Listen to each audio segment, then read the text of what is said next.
The one they said a woman couldn't save a dying farm alone. They said the wheat would rot in the fields before autumn came. They said Evelyn Hart would lose everything her father built.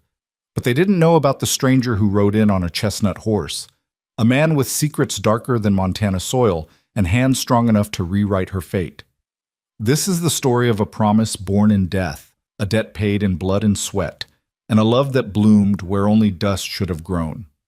Stay with me until the end and comment your city below. I want to see how far this story travels across the world. The morning Thomas Hart died, the sky broke open like a wound. Evelyn heard it first, the wet, rattling gasp that pulled her from the kitchen where she'd been grinding coffee beans her father would never taste. She dropped the wooden grinder and it clattered across the floor as she ran, her boots heavy on the pine boards worn smooth by 3 generations of Harts, who'd walked these same halls, lived these same struggles, dreamed these same impossible dreams of prosperity on the unforgiving Montana frontier. Her father lay in the iron bed that had been her mother's deathbed 6 years prior, his face the color of old candle wax, his chest rising and falling in shallow, desperate movements that seemed to cost him everything. The tuberculosis had been eating him alive for months, turning a man who once could lift a full-grain sack over each shoulder into this fragile shell, all bone and determination. "Papa?" Evelyn's voice cracked as she knelt beside him, taking his hand. His fingers were cold, so cold, even though the late August heat made the bedroom feel like the inside of a kiln. Thomas Hart opened his eyes, those sharp blue eyes that had always seen through her childhood lies and teenage rebellions, that had looked at her with such fierce pride when she'd learned to break a horse at 14, that had filled with tears the day her mother died and left them alone in this endless sea of wheat and wind. "Evelyn?" Her name came out like a prayer. "My girl." "Don't talk, Papa. Save your strength." She squeezed his hand, feeling the pulse there, weak, irregular, fading like a candle in a storm. "No." He coughed, and blood flecked his lips. Evelyn wiped it away with the corner of her apron, the same apron her mother had sewn, the fabric soft from years of washing. "No time for saving anything. Listen to me." She leaned closer, her dark hair falling forward to curtain them in a private world where death wasn't waiting just beyond the next breath. "The wheat," Thomas whispered. "It's ready. Another week, and it'll be too late. The grain will shatter, fall to the ground. Everything we worked for, everything your mother and I built." "I know, Papa. I know." Evelyn blinked back tears that burned like acid. Outside the window, she could see the wheat fields stretching toward the horizon, acre upon acre of golden grain, heavy with seed, bending in the wind like an ocean of honey and sunlight. 40 acres of prime wheat, the best crop they'd had in 5 years. Enough to pay off the banknote, enough to see them through the winter with money to spare, enough to finally get ahead instead of just surviving. But it all needed to be harvested, cut, bundled, threshed, stored, and there was only her. "Promise me." Thomas gripped her hand with surprising strength, his eyes blazing with a fever that had nothing to do with the disease consuming him. "Promise me you won't lose this farm. Your grandfather cleared this land. Your mother's buried here. This is Hart land, Evelyn. This is your birthright. Promise me." The words caught in her throat, thick and choking. She wanted to tell him the truth, that she was 23 years old and strong, but not strong enough to harvest 40 acres alone. That the neighbors were too busy with their own crops to spare time for a dying man's daughter. That the bank was already circling like vultures, just waiting for Thomas to breathe his last so they could foreclose on the note and sell the land to Henry Blackwood, the cattle baron who'd been trying to buy out every small farmer in the valley for the past 3 years. But she couldn't say any of that. Not to her father. Not while he lay dying. "I promise, Papa."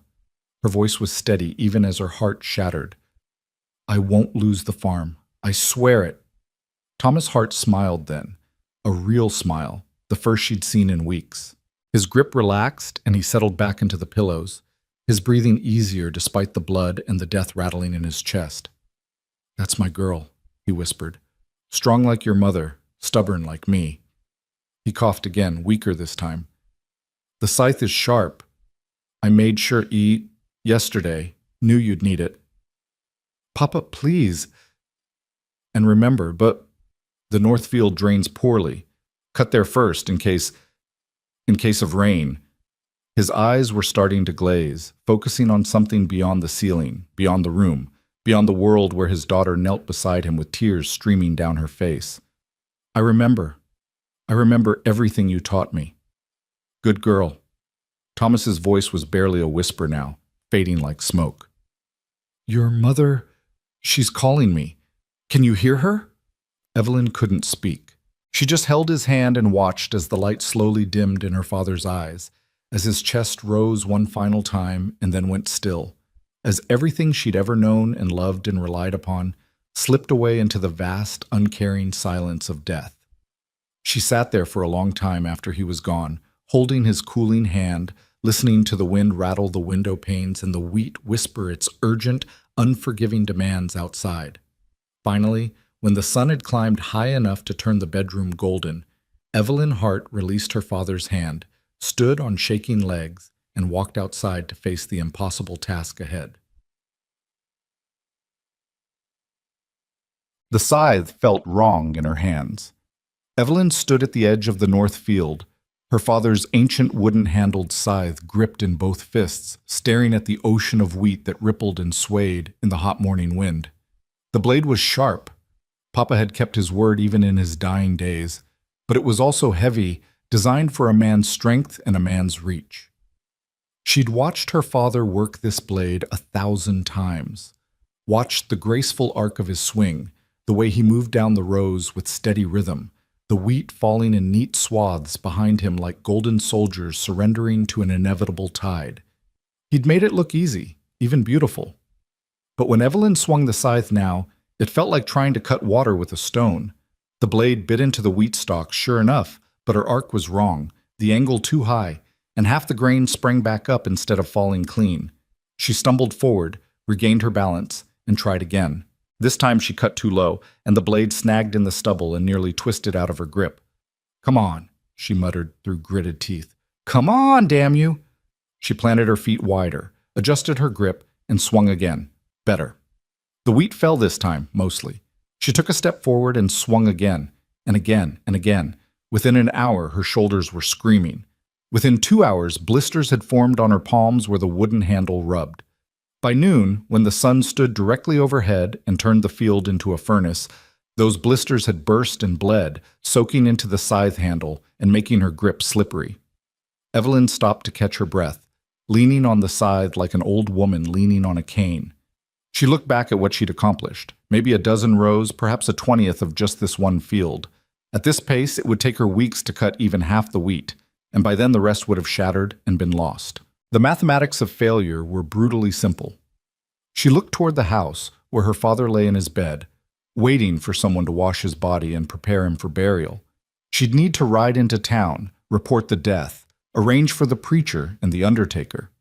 That would eat up the rest of today. Tomorrow she'd have to actually bury him, and people would come. Neighbors who'd offer sympathy, but not their labor. Townsfolk who'd bring casseroles and pity, but not solutions. And while she dealt with death, the wheat would keep ripening, keep waiting, keep threatening to fall and rot if she didn't somehow find a way to harvest it. "I promised you, Papa," Evelyn whispered to the wind. "I promised." But promises meant nothing to physics and biology and the cruel mathematics of labor and time. She was about to force herself back to work, to swing the scythe until her arms fell off if that's what it took, when she heard it. The sound of hoofbeats approaching on the dirt road that ran past the property. Evelyn turned, shading her eyes against the brutal noon sun, and saw a rider coming from the east. A lone man on a chestnut horse, moving at an easy walk, in no particular hurry. As he drew closer, she could make out more details. Tall in the saddle, broad-shouldered, wearing a dusty brown coat despite the heat, and a wide-brimmed hat pulled low against the sun. She frowned. She didn't recognize the horse or the rider, and strangers were rare out here. The Hart farm sat 5 miles from town, at the end of a road that didn't really lead anywhere except to the mountains beyond. People didn't just wander past. The rider slowed as he approached, then stopped at the fence line that separated the road from the wheat field. He sat there for a moment, looking at her, then at the wheat, then at the house in the distance. Finally, he dismounted with a slight hitch in his movements, a limp, Evelyn realized, and walked his horse to the fence. Up close, she could see he was probably in his early 30s, with several days of beard stubble darkening his jaw and eyes the color of storm clouds. There was something careful in the way he moved, something deliberate, like a man who'd learned the hard way not to make sudden movements or draw unnecessary attention. "Ma'am?" He touched the brim of his hat in greeting. His voice was deep, roughened by dust and distance. "Name's Jack Harlow. I heard in town this place might need a hand for harvest." Evelyn stared at him, too tired and too grief-stricken to make sense of what he'd just said. "What?" "Harvest." He gestured at the wheat with one calloused hand. "I'm looking for work. Heard Thomas Hart's place might be hiring." The words hit her like cold water. She opened her mouth, closed it, then finally found her voice. "My father died this morning." Something shifted in Jack Harlow's expression. Not surprise exactly, but a confirmation of something suspected. "I know. I heard he was sick. I'm sorry for your loss." Evelyn felt anger flare in her chest, hot and irrational. "If you knew he was sick, then you know I can't hire anyone. We don't have money for labor. We barely have money for anything." Jack was quiet for a moment, his gray eyes studying her with an intensity that made her want to look away. Finally, he said, "I didn't say anything about money, ma'am. I said, I'm looking for work. There's a difference." "I don't understand." "Let me work your harvest. I'll cut your wheat, help you get it stored and ready for market. When it's done and you've sold it, you can pay me whatever's fair, not before." He said it simply, like he was discussing the weather, not offering to potentially work for weeks without guarantee of payment. Evelyn's grip tightened on the scythe handle, and she felt the fresh blood from her torn blisters make the wood slick. This man was a stranger. She didn't know him, didn't know his history, didn't know why he'd ride 5 miles out of town to offer free labor to a woman he'd never met. Nothing in this world was free. Her father had taught her that. "Why would you do that?" she asked, her voice sharper than she intended. "Why would you work for a promise instead of money in hand?" Jack was quiet again, and in that silence, Evelyn heard the wheat rustling around them, urgent and patient at the same time. Finally, he said, "Because sometimes a promise is all people have, and sometimes it's worth more than money." He gestured at the field, at the dozen rows she'd managed to cut in 4 hours of brutal labor. "That's good work, ma'am. Clean cuts, even bundling. But you're fighting a war you can't win alone. Not 40 acres of wheat in a week, maybe less. You need help." "I don't need charity." "Good. Because I'm not offering it." Jack's voice stayed level, but there was steel underneath now. "I work for my keep, ma'am. I'll sleep in your barn, eat what you feed your hired hands, and earn my wages through labor. When the crop is in and you've got money from the sale, you pay me a fair rate. Not charity, not a handout, a business arrangement." Evelyn wanted to argue, wanted to tell him to get back on his horse and ride away, wanted to not need his help so desperately that it made her chest ache. But she looked at the wheat, at the endless acres of it, and then down at her bleeding hands, and she knew the truth. Pride wouldn't save this farm. Stubbornness wouldn't keep her promise to her dying father. Only help would do that, even if it came from a stranger with storm cloud eyes and secrets she could sense hovering around him like shadows. "All right," she heard herself say. "But I'm warning you, Mr. Harlow. If you're running a con, if you think you'll work a few days and then claim I owe you the whole farm, you're making a mistake. I might be alone, but I'm not helpless. I know how to use my father's rifle, and I know how to use it well." Jack Harlow smiled then, just slightly, and for the first time she saw something genuine in his face. "Noted, ma'am. I'll try not to give you cause to shoot me." He tied his horse to the fence post and climbed over the rails with that slight limp slowing his movements but not stopping them. Up close, Evelyn could see he was even taller than she'd thought. At least 6 feet, with the kind of lean, rope muscle build that came from years of hard labor, rather than natural strength. "Show me where you want to start," he said simply. And just like that, everything changed. Jack Harlow worked like a man possessed. Evelyn showed him the north field where she'd been struggling, explained her father's reasoning about drainage and rain, then retreated to the house to deal with the grim necessities of death.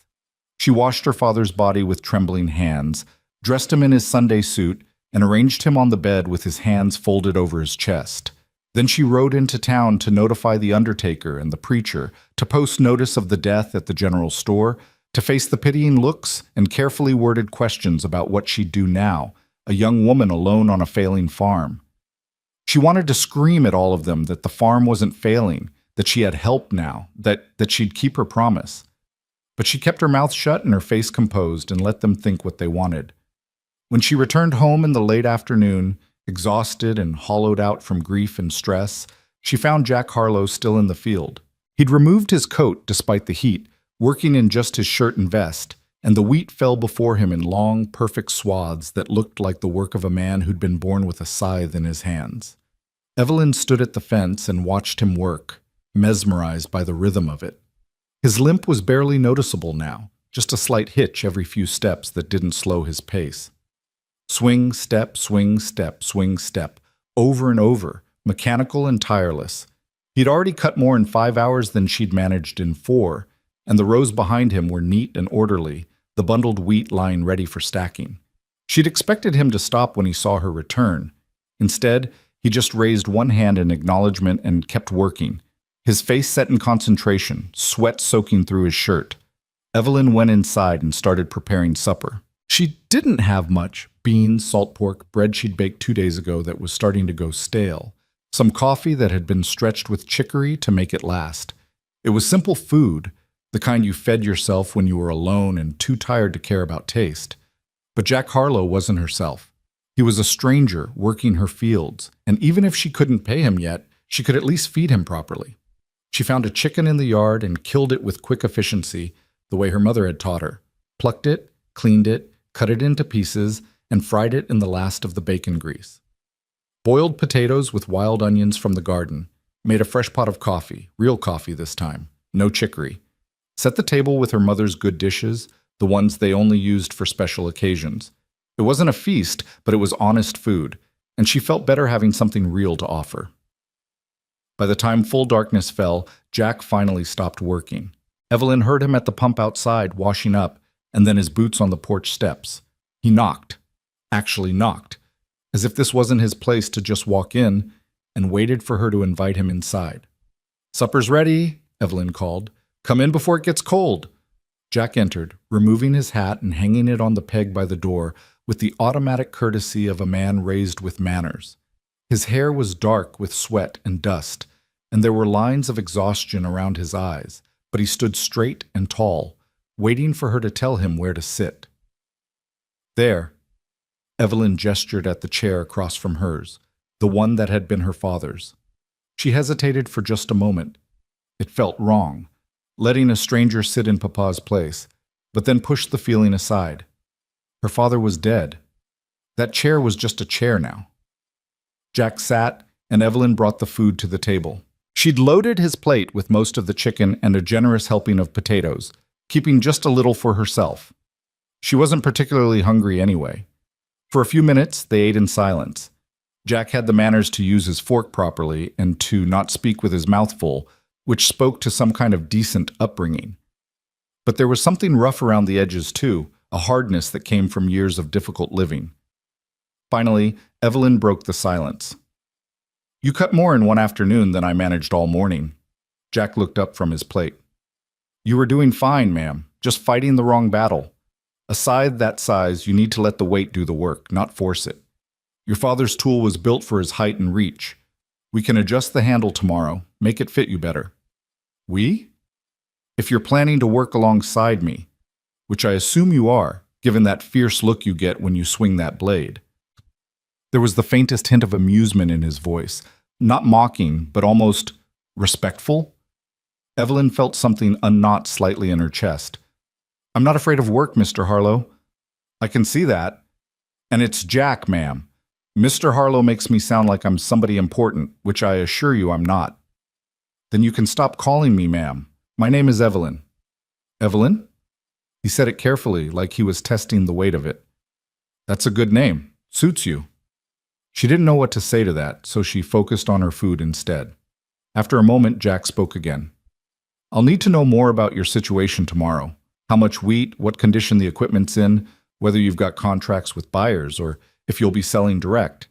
But tonight, If you don't mind my saying, you should rest. You've had about the worst day a person can have." Evelyn felt her throat tighten. She'd been holding everything together through sheer force of will, but Jack's unexpected kindness threatened to crack that facade. "My father's viewing is tomorrow afternoon. I'll keep working the fields," Jack said quietly. "Pay my respects another time if that's all right. Funerals are for family and folks who knew the deceased. I'm just the hired hand." "You're not—" Evelyn stopped herself. What was he exactly? Not family, not a friend, not quite just hired labor either, given that he was working on faith and promises. "You're helping me keep a promise I made to my father. That makes you more than just a hired hand." Jack met her eyes across the table, and something passed between them. Understanding, maybe, or recognition. Two people who'd both known loss and understood the weight of promises. "Then I'll be there tomorrow," he said simply, "to pay respects to the man whose daughter keeps her word." After supper, Jack took his plate to the wash basin and cleaned it himself, despite Evelyn's protests. Then he gathered his coat and hat and headed for the door. "The barn's clean," Evelyn said. "There's fresh straw in the loft and blankets in the trunk by the door. It's not much, but—" "It's more than I've had most nights these past few years," Jack interrupted gently. "Thank you, Evelyn." He left then, and Evelyn was alone in the house with her father's body laid out in the bedroom and a stranger sleeping in her barn and the impossible weight of 40 acres of wheat pressing down on her shoulders like a physical thing. She should have felt afraid, or at least uncertain. Instead, as she cleaned up the supper dishes and banked the fire for the night, she felt something she hadn't expected. Hope. Thomas Hart's funeral was small but dignified. The preacher said the right words, and the neighbors who came, the Johnsons from the next farm over, the Martins from town, old Mr. Peterson who ran the general store, all offered their condolences with genuine sympathy. They lowered her father into the ground beside her mother, in the small family plot at the edge of the property, within sight of the wheat fields he'd loved. Evelyn stood dry-eyed through the whole ceremony. She'd cried herself out the night before, alone in her room, and now there was just a hollow emptiness where her father used to be. She accepted the handshakes and the murmured sympathies and the promises that people would check in on her with numb politeness. Mrs. Johnson, a plump woman with kind eyes and 8 children, pulled Evelyn aside after most of the others had left.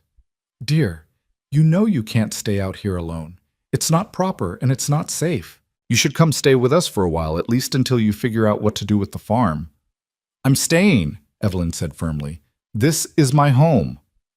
"But the harvest, dear, is being taken care of."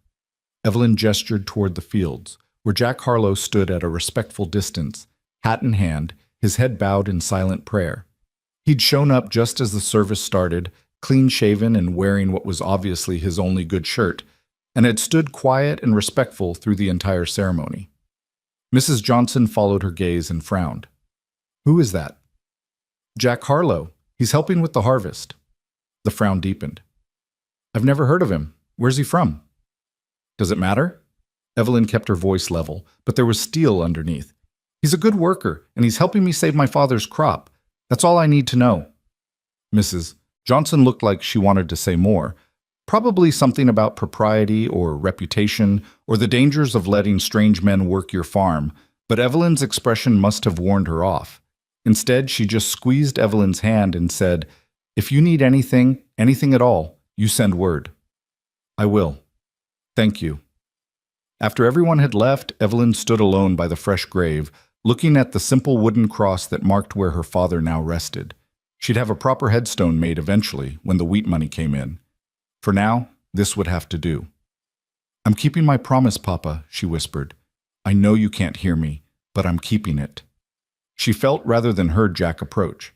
He stood beside her, silent, just offering his presence. After a moment, he said quietly, "Your father must have been a good man to inspire that kind of loyalty." "He was the best man I knew." Evelyn's voice caught slightly. "He taught me everything, how to read the weather, how to judge when wheat is ready, how to keep books and manage a farm, how to be strong when everything tells you to give up. Those are good lessons." "They are." She turned to look at Jack, really look at him. In the afternoon light, with his hat off, she could see the gray threading through his dark hair at the temples, the lines around his eyes that spoke of years spent squinting into sun and wind. "What about you? What did your father teach you?" Something flickered across Jack's face, pain maybe, or regret. "My father taught me that some men are born to lose everything they touch, and the best thing you can do is learn from their mistakes." It wasn't the answer she'd expected, and the bleakness of it shocked her. Before she could respond, Jack put his hat back on and stepped away from the grave. "I should get back to work. We've still got a lot of wheat to cut, and rain's coming in a few days. I can smell it." He was right. There was a heaviness to the air, a metallic taste that spoke of storm weather building. They didn't have time to waste on grief or questions about the past. "Let me change clothes," Evelyn said. I'll join you in the field." Jack nodded, then paused. "Evelyn, your father would be proud of you. Just wanted you to know that." He walked away before she could respond, heading back toward the fields where the wheat waited, patient and demanding.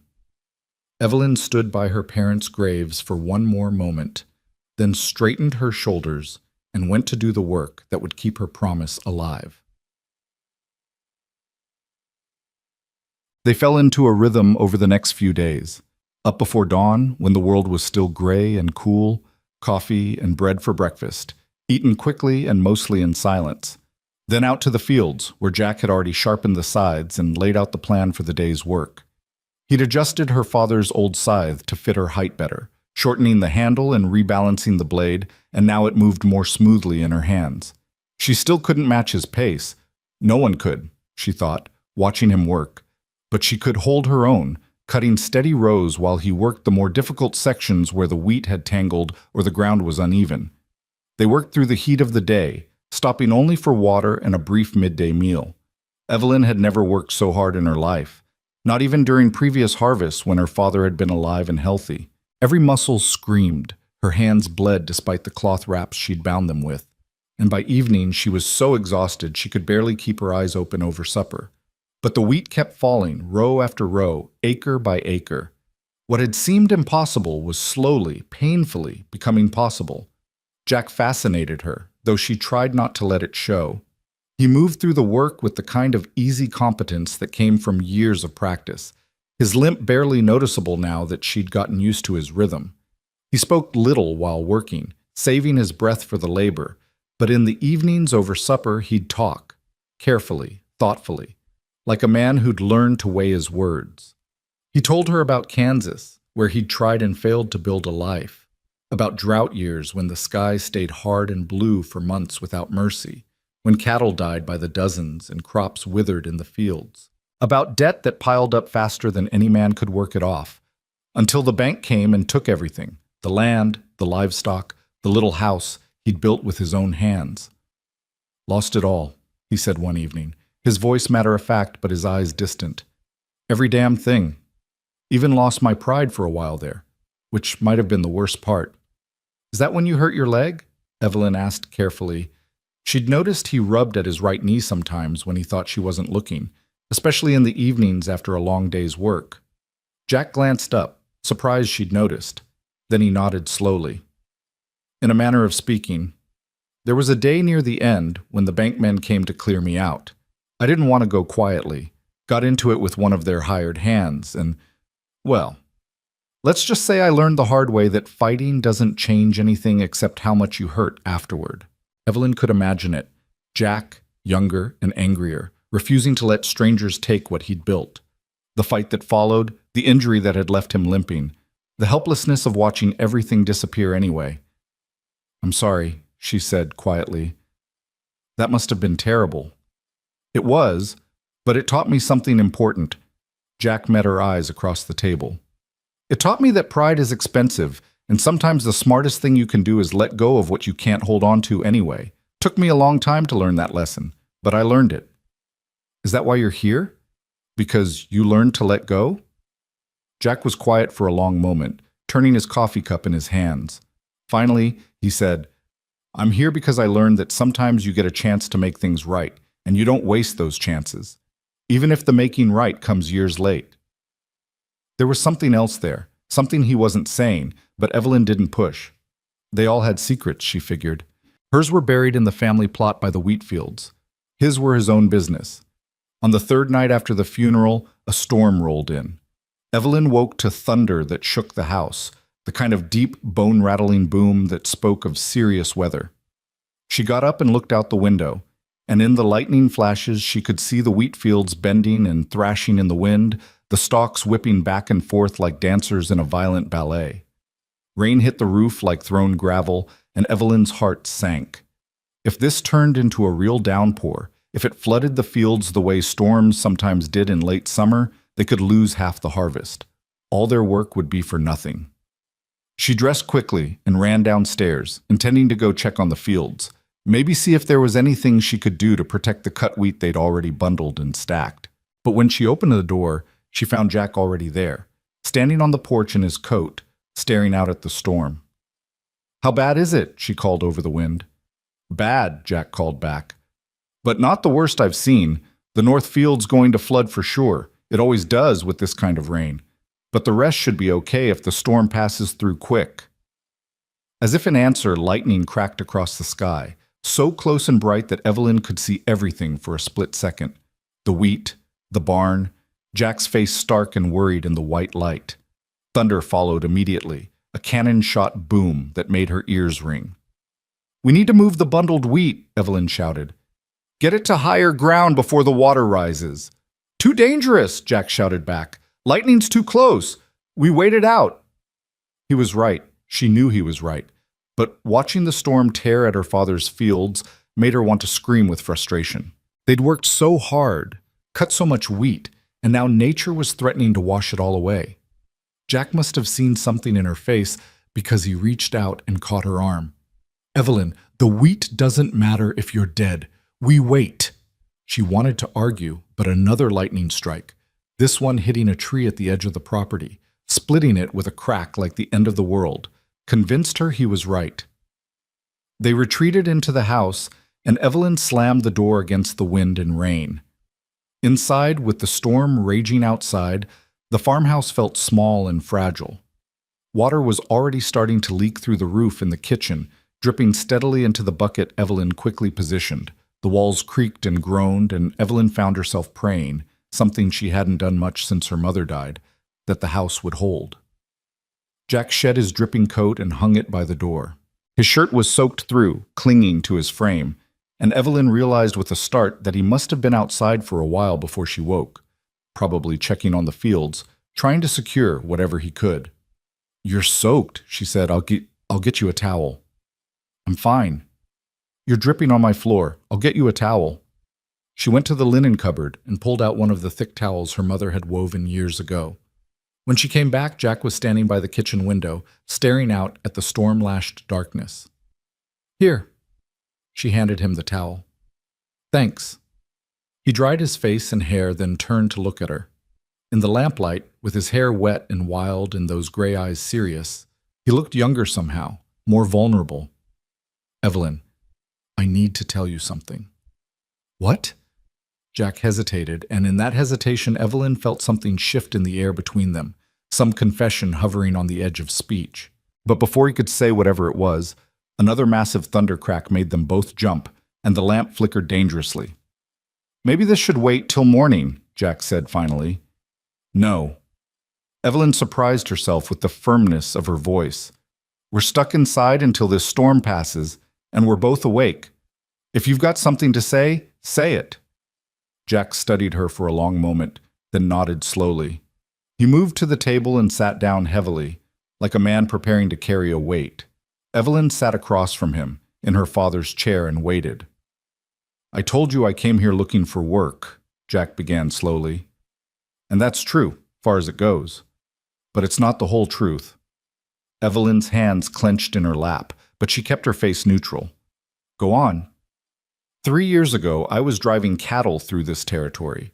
Had a small herd, maybe 30 head, that I'd scraped together after losing my place in Kansas. Thought if I could get them to market in Helena, I'd make enough to start over somewhere else. Jack's voice was steady, but his hands were gripping the edge of the table. There was a storm, not unlike this one. The cattle spooked and broke through a fence. By the time I got them rounded up, they'd trampled through someone's field, ruined about half an acre of wheat that was ready for harvest. Evelyn's breath caught. She remembered that summer, remembered her father cursing about cattle getting into the north field, remembered him being unusually quiet for days afterward. "That was you," she said softly. "You're the one who—" "Yeah." Jack met her eyes. "That was me. And your father. He would have been within his rights to shoot those cattle, or sue me, or call the sheriff. Instead, he helped me round them up, made me coffee, sat on his porch and told me about his daughter who'd just turned 20 and could outthink half the men in Montana, said she was going to do great things someday." Thunder rolled again, but softer now, the storm beginning to move off. In the quiet that followed, Evelyn could hear her own heartbeat, loud and fast. "He forgave me," Jack continued. "Didn't ask for compensation, didn't even seem angry, just said accidents happen, and a man's got to make his way in the world however he can. I tried to pay him something, but he refused. Said maybe someday I'd be in a position to help someone else, and that would be payment enough." Evelyn felt tears sting her eyes. That sounded like her father, generous to a fault, always believing the best of people, always willing to offer grace instead of judgment. "When I heard in town that Thomas Hart had died," Jack said quietly, "and that his daughter was facing harvest alone, I knew this was my chance to make it right, to pay back the debt I owed your father." He paused, then added, "At first, that's all it was, a debt to be paid." "At first?" Evelyn's voice was barely a whisper. Jack's eyes held hers, and in them she saw something that made her breath catch. Not pity, not duty, but something deeper and more complicated. "At first, but then I met you, and I saw how hard you were willing to work, how fierce you were about keeping your promise. I saw your father in you, that same stubborn kindness, that same refusal to give up even when any sane person would. And I—" He stopped, shook his head. "I stopped doing this just because I owed your father a debt.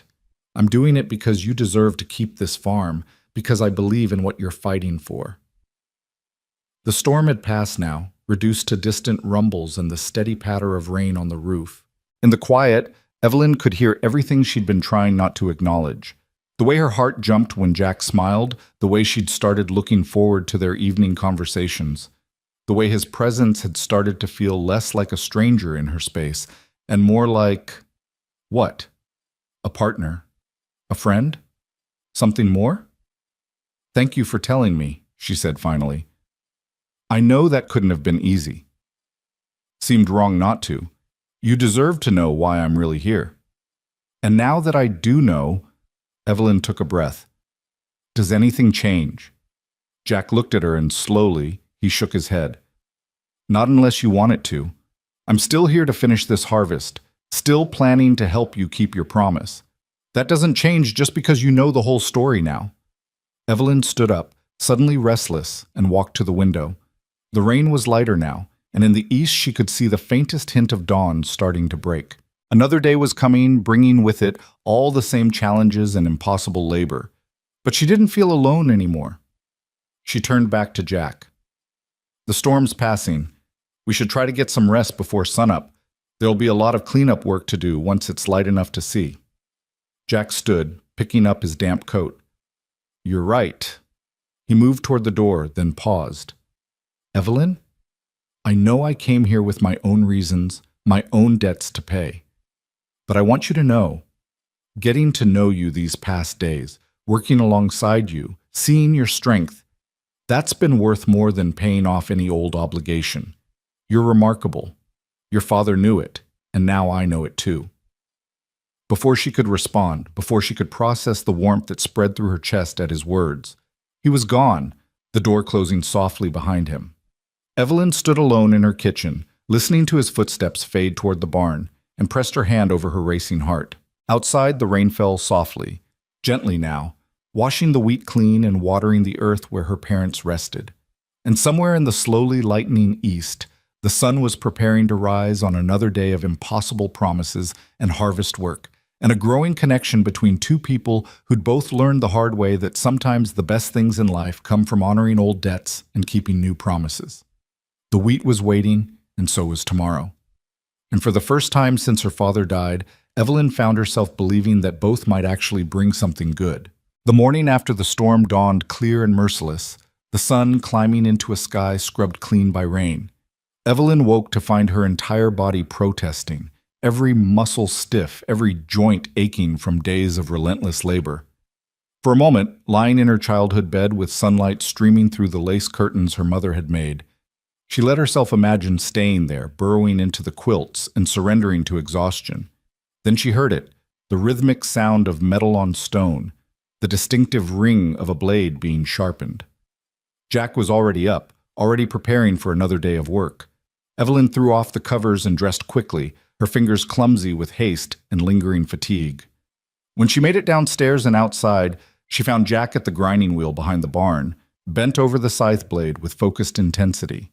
His shirt was already damp with sweat despite the early hour, and there was a set to his shoulders that spoke of determination bordering on obsession.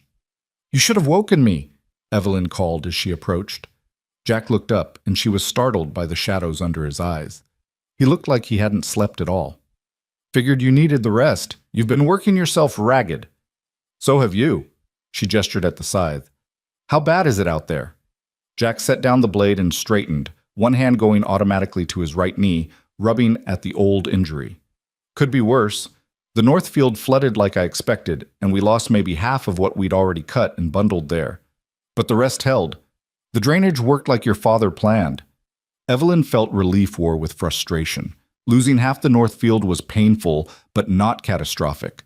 They could recover from it if they worked fast enough to get the rest in before another storm hit. "How much time do we have?" "Hard to say. Weather's clear now, but there's more coming. I'd guess we've got 4, maybe 5 days before the next system moves through." Jack picked up the scythe again, testing the edge with his thumb. "We need to work faster. Push harder." "We're already pushing as hard as we can." "Then we push harder than that." There was something almost desperate in his voice, and Evelyn realized with a start that Jack was taking this as personally as she was. This wasn't just about paying a debt anymore. Somewhere in the past few days, he'd become as invested in saving this farm as she was. The realization sent a complicated flutter through her chest. Gratitude mixed with something warmer, something that made her very aware of how his wet shirt clung to his shoulders, how the morning light caught in his gray eyes and turned them silver. She pushed the thoughts away. There was no time for such foolishness, not with the wheat waiting and the weather threatening and everything she'd ever known hanging in the balance. "Then let's get started," she said firmly. "Show me what needs to be done." They worked through that day like demons possessed, barely stopping even for water. The flooded sections of the north field were a loss, the bundled wheat waterlogged and already starting to rot, but they salvaged what they could and then moved on to the sections that had survived. Jack pushed the pace relentlessly, and Evelyn matched him stroke for stroke, refusing to be the one who faltered first. By evening, they'd cut more in one day than they had in the previous 2 combined, but the cost showed in both of them. Jack's limp was pronounced now, his face tight with pain he was trying to hide. Evelyn's hands had bled through her wrappings, and her shoulders felt like they were on fire. At supper, beans and cornbread eaten in exhausted silence, Evelyn finally spoke. "You're hurting yourself. That knee can't take this pace." "I'm fine." "You're limping worse than you did 3 days ago, and don't think I haven't noticed you favoring that leg. If you injure yourself badly, we'll lose more time than if you just paced yourself properly." Jack set down his spoon with a deliberate calm that somehow felt more dangerous than anger. "I know my limits, Evelyn." "Do you? Because from where I'm sitting, it looks like you're trying to prove something, and I can't figure out if you're trying to prove it to me or to yourself." The words hung in the air between them, sharp and challenging. Jack stared at her for a long moment, something unreadable flickering across his face. Then, unexpectedly, he laughed, a short, bitter sound. "Maybe both," he admitted. "Maybe I'm trying to prove I'm not the same man who lost everything in Kansas. Maybe I'm trying to prove I can finish something I start, for once in my miserable life, or maybe—" He stopped, shook his head. "Maybe I just can't stand the thought of failing you." Evelyn's breath caught. "Jack, I know what it's like to lose everything, Evelyn. I know what it feels like to stand on land that was yours and watch strangers take it away. I know the kind of hollow that leaves inside you. His voice was rough with emotion he wasn't quite managing to contain. When I see you fighting so hard to keep this place, to honor your father's memory, to keep a promise that's eating you alive, I see myself 3 years ago, except you're stronger than I was. You're not giving up, and I'll be damned if I let you fail because I couldn't work hard enough. Evelyn felt tears sting her eyes, and she blinked them back fiercely. This isn't your failure to bear, Jack. This is my farm, my promise, my fight. I know that, but sometimes people need help carrying their burdens. Your father taught me that 3 years ago when he could have made my life hell and chose kindness instead. Let me help you carry this. She wanted to argue, wanted to tell him she didn't need anyone's help, that she could do this alone. But the truth was staring her in the face across the table. She couldn't do this alone. She'd been fooling herself to think otherwise. Without Jack, without his strength and skill and relentless determination, the wheat would have died in the fields and the bank would have foreclosed and her promise would have meant nothing. All right, she said softly, but we do this smart. We pace ourselves. We work hard, but not so hard we break. Because if you injure that knee badly enough that you can't work at all, then we really are finished. Agreed? Jack studied her face, then slowly nodded. Agreed. But that means you take care of yourself too. Those hands of yours are a mess, and you're favoring your left shoulder. Don't think I haven't noticed. Deal. Evelyn managed a tired smile. We'll both stop trying to kill ourselves and settle for merely working ourselves to the bone. Seems like a reasonable compromise. After supper, Evelyn brought out her mother's medical kit, a wooden box filled with herbs and tinctures and remedies passed down through generations. She made Jack sit at the table and roll up his right pant leg, ignoring his protests. The knee was swollen and hot to the touch, the old injury clearly aggravated by days of hard work. Evelyn mixed a poultice of comfrey and arnica, the pungent smell filling the kitchen, and wrapped it carefully around the joint. This'll help with the swelling, she said, tying off the bandage with practiced efficiency. And tomorrow, you're going to let me handle the sections where the ground is uneven. No arguments. Jack looked like he wanted to argue anyway, but something in her expression must have convinced him it was futile. Yes, ma'am. I thought we agreed you'd stop calling me ma'am. That was before you started ordering me around like a schoolmarm with a ruler. Seemed appropriate to bring it back. But there was warmth in his voice, almost affection, and Evelyn felt that flutter in her chest again. She busied herself putting away the medical kit, trying to ignore the way her heart was beating too fast, the way she was suddenly hyper-aware of how close they were standing, the way Jack's eyes followed her movements with an intensity that had nothing to do with wheat or harvests or old promises. Evelyn, Jack said quietly. She turned and found him standing now, closer than she'd realized. In the lamplight, with his hair still damp from washing and his shirt sleeves rolled up to reveal strong forearms marked with old scars and new bruises, he looked both dangerous and gentle, hard and kind, everything contradictory and somehow perfect. Thank you, he said simply, for trusting me, for letting me help, for not giving up when any sane person would have. I'm my father's daughter, Evelyn said, her voice not quite steady. We hearts are too stubborn to know when to quit. That's one of the things Jack stopped, seemed to reconsider his words. That's one of the things I admire about you. Your strength. Your loyalty. He was standing so close now that Evelyn could see the flecks of blue in his gray eyes, could smell the clean scent of soap and sun-dried cotton, could feel the heat radiating from his body. Her mouth went dry, and she forgot whatever response she'd been about to make. For a moment they just stood there, the air between them charged with possibility and want, and all the things neither of them had the courage or the time to say. Then Jack stepped back, the spell breaking like a soap bubble. I should let you rest, he said, his voice slightly rough. Tomorrow's going to be another long day. Yes, right, tomorrow. Evelyn felt like she was waking from a dream, disoriented and flushed. Good night, Jack? Good night, Evelyn. He left, and she stood alone in the kitchen, one hand pressed against her racing heart, wondering what the hell had just happened and whether she was brave enough to let it happen again. The next 3 days passed in a blur of brutal, unrelenting work. They were up before dawn and worked until they could barely see in the twilight.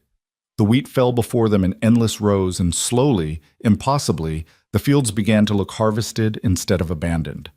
Jack kept his word about pacing himself, and Evelyn did her best to do the same, though the urgency driving both of them made moderation feel like cowardice. They developed a rhythm, an unspoken understanding of how to work together. Evelyn learned to anticipate when Jack would need water or when his knee was bothering him more than he'd admit. Jack learned to read the subtle signs of her exhaustion, the way her shoulders would start to droop, the slight tremor in her hands when she gripped the scythe. In the evenings, over simple suppers, they talked. Jack told her more about his past, about growing up in Missouri, about his mother who'd died when he was young, about his father's failed business ventures and bitter drinking and early death. He told her about the years he'd spent drifting, taking work where he could find it, never staying long enough to put down roots or risk caring about anything. "Thought if I kept moving, I couldn't lose anything," he said one night, staring into his coffee cup like it held answers. "Turns out you can lose things you never even knew you wanted. Time, mostly. The chance to build something real." Evelyn told him about her mother, Sarah Hart, who'd been beautiful and fierce and had died too young, leaving a hole in their family that never quite healed. She told him about growing up on the farm, about the isolation of it, the way other girls her age had been learning to dance and flirt while she was learning to drive a plow and manage accounts. "Sometimes I wondered what it would be like to be normal," she admitted.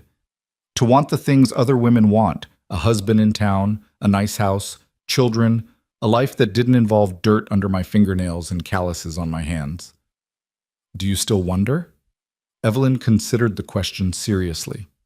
"Sometimes. But then I think about losing this place, about walking away from everything my parents built, and I know I couldn't do it. This farm is part of me. For better or worse, this is who I am." Jack reached across the table and took her hand, the first time he'd deliberately touched her since that charged moment in the kitchen days ago. His palm was warm and calloused, and Evelyn felt electricity spark at the contact. "Then I'm glad you are who you are," he said quietly, "because the world needs more people who know what's worth fighting for." On the fourth day after the storm, they finished the main fields, 40 acres of wheat cut and bundled and stacked, ready for threshing. It was backbreaking work, the kind that left them both so exhausted they could barely climb the porch steps. But it was done. Evelyn stood at the edge of the property as the sun set, looking at the neat rows of bundled wheat, at the evidence of their labor stretching in every direction. She felt tears of relief and exhaustion and pride spill down her cheeks, and didn't bother to wipe them away. Jack came to stand beside her, and they watched the sunset paint the bundled wheat gold and copper and bronze, turning their hard work into something almost beautiful. "We did it," Evelyn whispered. "My God, Jack, we actually did it." "You did it," Jack corrected gently. "This is your victory, Evelyn. Your promise kept." She turned to look at him, this man who'd ridden into her life at its darkest moment, who'd worked himself nearly to breaking to help her save everything that mattered, who'd become something she couldn't quite name but desperately wanted to keep. "Our victory," she said firmly. "I couldn't have done this without you. I wouldn't have even tried without you." Jack's expression softened, and he raised one hand to her face, his thumb gently wiping away the tracks of her tears. The gesture was unbearably tender, and Evelyn felt something crack open inside her chest. All the walls she'd built around her heart, all the defenses she'd maintained against wanting something beyond mere survival.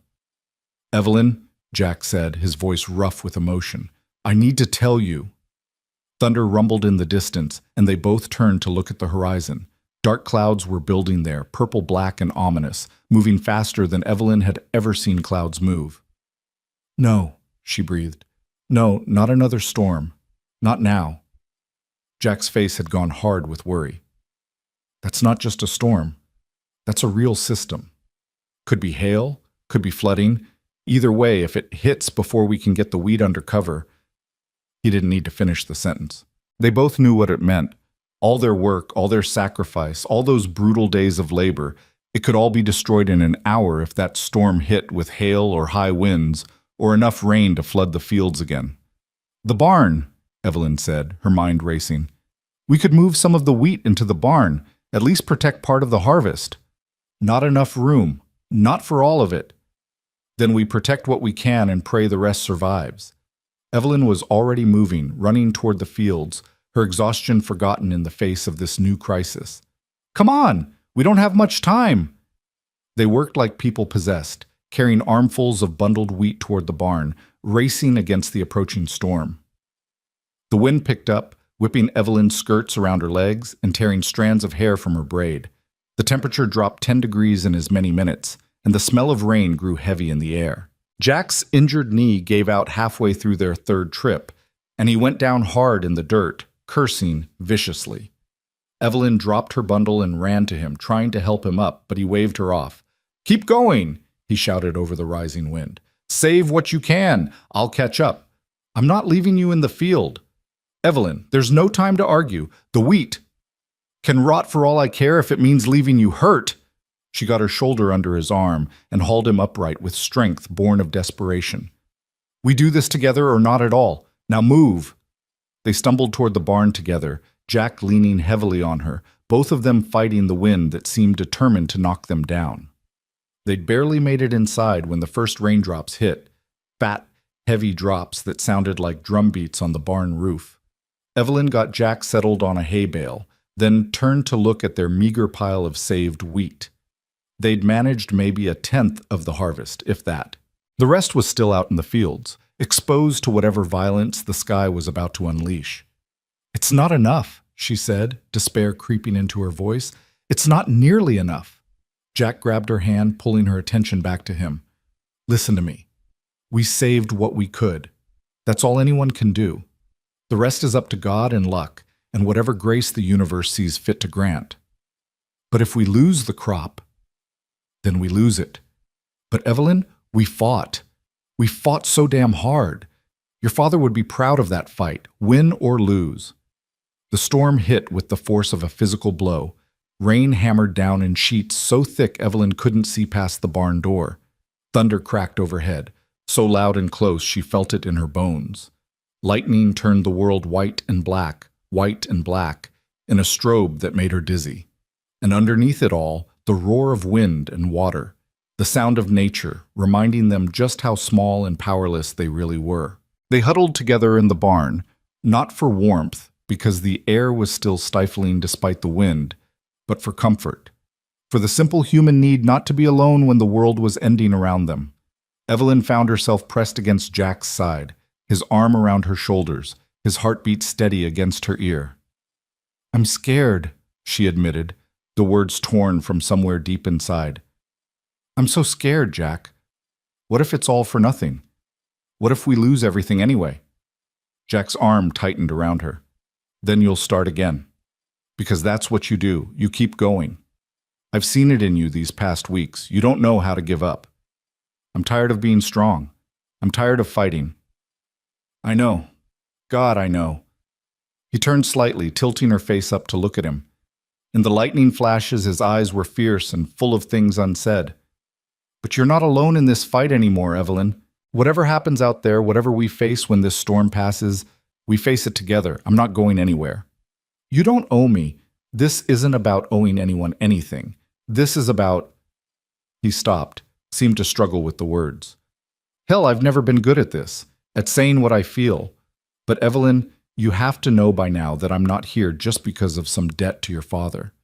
I'm here because of you. Because somewhere between that first day in the field and tonight, I stopped thinking about leaving and started thinking about staying. Started thinking about building something real, something that matters. With you." Evelyn's breath caught. "Jack, I know the timing's terrible. I know we're in the middle of a storm and we might lose everything and tomorrow might bring disaster. But if there's one thing I've learned, it's that tomorrow isn't promised. So I'm saying it now while I have the chance. I care about you, Evelyn Hart, more than I've cared about anyone in a long damn time. And if you'll have me, if you want me to stay after the harvest is done and the debt is paid, then I will. Not as hired help, but as whatever you'll let me be." The barn felt suspended in time, caught between one heartbeat and the next. Outside, the storm raged with furious intensity, but inside, in this small bubble of hay-scented air and lamplight, the world had narrowed to just the two of them, to Jack's face inches from hers, to the rough warmth of his hand cradling her cheek, to the terrible, wonderful vulnerability in his eyes. "I want you to stay," Evelyn heard herself say, the words both terrifying and liberating.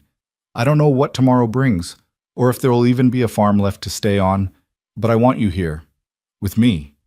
I think I've wanted that since the moment you offered to work for a promise instead of wages. Jack's smile was slow and devastating, transforming his entire face from something hard and weathered into something almost boyish. Then I guess we're in this together, come what may. He leaned in slowly, giving her time to pull away, to change her mind, to remember all the practical reasons why this was foolish and dangerous and far too fast. But Evelyn didn't pull away. She met him halfway, her lips finding his in a kiss that tasted like rain and salt and promise. It was nothing like she'd imagined a kiss should be. No gentle exploration, no tentative sweetness. It was desperate and fierce, full of all the fear and hope and longing they'd been holding back for weeks. Jack's hand tangled in her hair, and Evelyn's fingers gripped his shirt like she could anchor them both against the storm.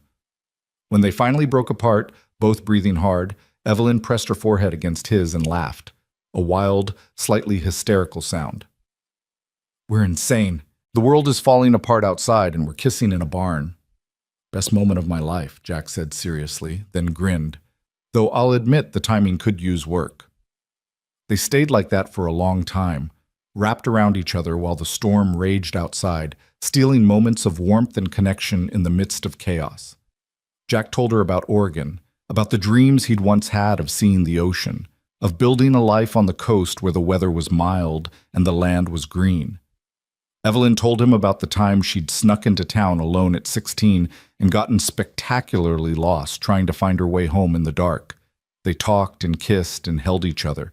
And for those hours in the barn while the storm did its worst, Evelyn let herself believe that maybe, just maybe, happiness wasn't something that only happened to other people. Maybe she could have this, could have Jack and the farm and a future that stretched beyond mere survival. The storm passed sometime near dawn, the fury giving way to exhausted drizzle and then finally to silence. Evelyn woke to find herself curled against Jack's chest, his coat draped over them both like a blanket.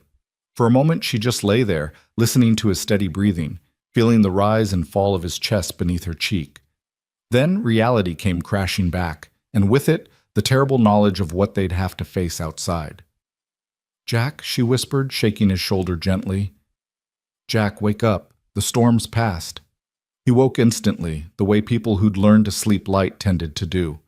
For a second he looked confused, then his arms tightened around her briefly before he released her and sat up, wincing as his injured knee protested.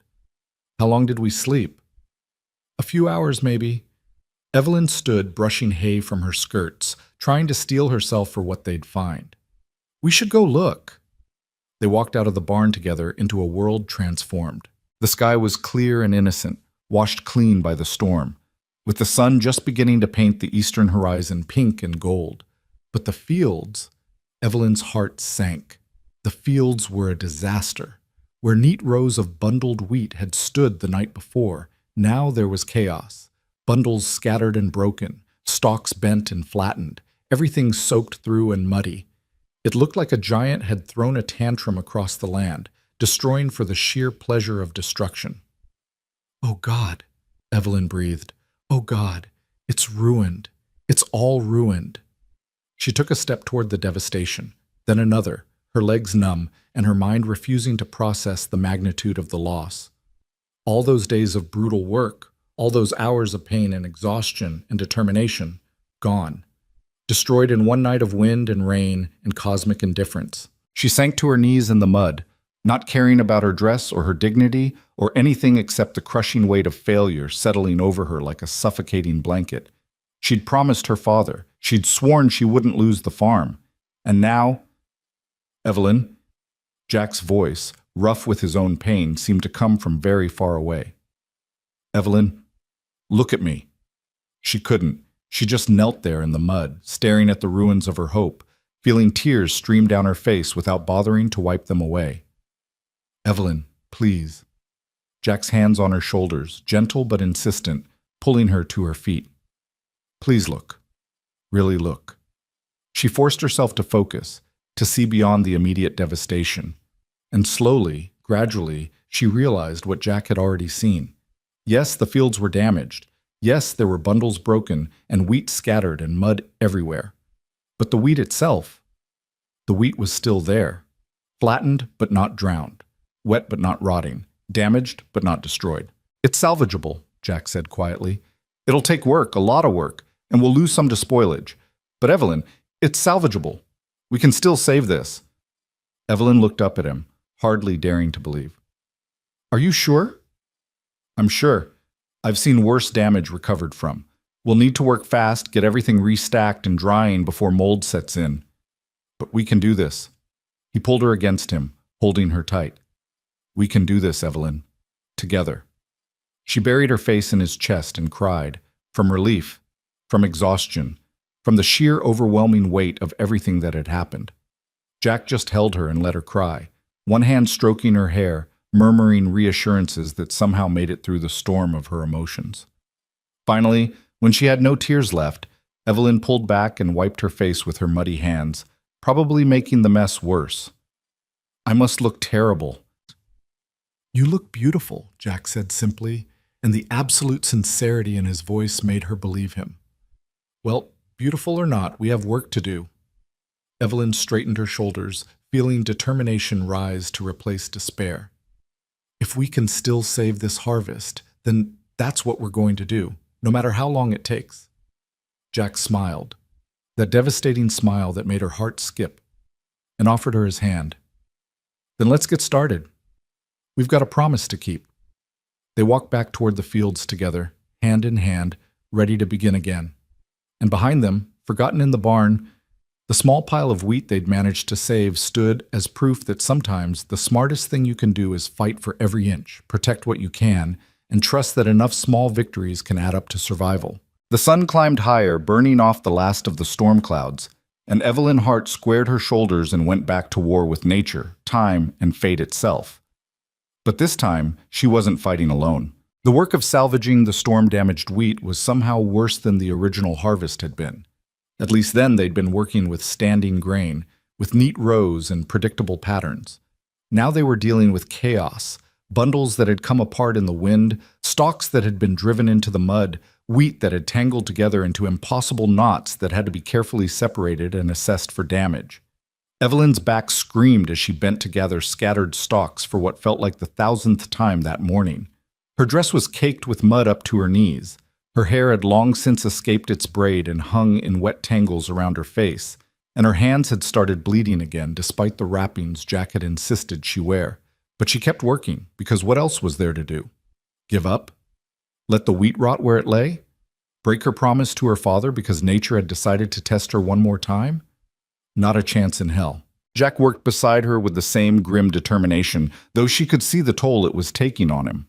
His face was gray with exhaustion, his limp more pronounced with each passing hour, but he never slowed, never complained. They'd developed a system. He'd lift the heavier bundles while she sorted through the scattered stalks, determining what could be saved and what was too damaged or waterlogged to bother with. It was brutal, mind-numbing work, and by midday, Evelyn felt like she'd aged 10 years. But slowly, painfully, the chaos began to transform back into order. Bundles were restacked, this time under the temporary shelter of canvas tarps Jack had rigged between poles. Damaged wheat was separated from salvageable grain. The mud began to dry in the climbing sun, making the work marginally easier. They were working on a particularly stubborn tangle of wheat near the north field when Evelyn heard the sound of an approaching wagon. She straightened, one hand shading her eyes against the afternoon sun, and felt her stomach drop as she recognized the rig. Henry Blackwood. Of all the people she didn't want to see right now, the cattle baron who'd been circling her land like a vulture topped the list. Company, she said quietly to Jack, who looked up from his work and followed her gaze. Something in his expression hardened when he saw the wagon. Want me to send him away? Jack asked, his voice flat. Evelyn shook her head. No, I'll handle this. Just stay close? Always. The word sent a flutter through her chest despite the circumstances, but she pushed it aside as Blackwood's wagon pulled to a stop near the fence line. The man himself climbed down with the practiced ease of someone who spent more time on horseback than on foot. Tall, well-built, probably handsome if you liked your men slick and self-satisfied. He was wearing clothes that cost more than most farmers made in a season, and his boots probably cost more than Evelyn's entire wardrobe. "Miss Hart," Blackwood called, touching the brim of his expensive hat in a gesture that somehow managed to be both polite and condescending. "Heard you had some storm damage last night. Thought I'd come by and see if you needed any assistance." Evelyn walked toward the fence, very aware of how she must look, muddy, exhausted, barely holding together. But she kept her spine straight and her voice steady. "That's kind of you, Mr. Blackwood, but as you can see, we're managing just fine." Blackwood's eyes swept over the storm-damaged fields, and his expression suggested he thought managing was a generous description. "Are you? Because from where I'm standing, it looks like you're fighting a losing battle, Miss Hart. No shame in admitting when you're beaten." "I'm not beaten." "Not yet, perhaps. But the banknote comes due in 6 weeks, doesn't it? And even if you manage to salvage some of this wheat, the market price won't be what you'd hoped. Storm damage means lower grade, and lower grade means less money." He said it gently, like he was breaking bad news to a child. "I'm prepared to make you a fair offer for the land, Miss Hart. Fair enough that you could pay off your father's debts and still have money left over to start fresh somewhere else." Evelyn felt anger burn hot in her chest. "This is my home, Mr. Blackwood. My family's land. It's not for sale." "Everything's for sale at the right price, and sentiment doesn't pay debts." Blackwood leaned against the fence, his posture casual, but his eyes sharp. "I know you think you're honoring your father's memory by holding on to this place, but what do you think he'd want? For you to work yourself to death trying to save a failing farm, or for you to accept help when it's offered? I think my father would want me to keep my promises, and I promised him I wouldn't lose this land. Promises made to dying men don't put food on the table, Miss Hart. They don't—" Blackwood stopped abruptly as Jack appeared at Evelyn's shoulder, his presence suddenly filling the space in a way that made the cattle baron take an involuntary step back. "The lady said the land's not for sale," Jack said quietly, but there was something dangerous in his tone.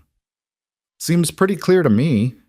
Blackwood's eyes narrowed as he assessed Jack, taking in the mud-covered work clothes, the obvious exhaustion, the proprietary way he stood beside Evelyn. "And you are?" "Jack Harlow. I'm helping Miss Hart with the harvest." "I see." Blackwood's tone suggested he saw rather more than Jack had actually said. "Well, Mr. Harlow, I hope she's paying you in something other than promises, because from what I hear, this farm is one bad season away from foreclosure." "That's enough," Evelyn said sharply. "Mr. Blackwood, I appreciate your concern, but it's not needed or wanted. My affairs are my own business." "For now," Blackwood agreed, straightening and adjusting his hat. "But when the bank comes calling, and they will come calling, Miss Hart, you remember that I made you a fair offer, because once they foreclose, they'll sell this land to whoever bids highest, and it might not be someone as generous as me." He climbed back into his wagon, tipped his hat one final time, and drove away, leaving Evelyn shaking with a mixture of anger and fear. "Bastard," Jack said flatly, once the wagon was out of earshot. "He's not wrong, though," Evelyn said, her voice small. "About the banknote, about the market prices. Even if we save the wheat, if it's graded as storm damaged, then we make sure it's not graded as storm damaged." Jack turned to face her, his hands settling on her shoulders. "Evelyn, listen to me. That man wants you to fail. He's been waiting for your father to die so he could swoop in and buy this land cheap. Don't give him the satisfaction of being right." "But if the wheat is salvageable. I told you that. Yes, some of it took damage, but most of it's fine, just needs to dry properly and be threshed careful. We can still get top grade for the bulk of the harvest." His grip tightened slightly. "But you have to believe it's possible, Evelyn. Because if you give up now, then Blackwood wins and your father's promise dies, and everything we've worked for means nothing." Evelyn looked into Jack's storm-gray eyes and saw absolute conviction there. No doubt, no hedging, just pure stubborn belief that they could still pull this off. And somehow, impossibly, his certainty began to kindle something similar in her chest. "You really think we can do this?"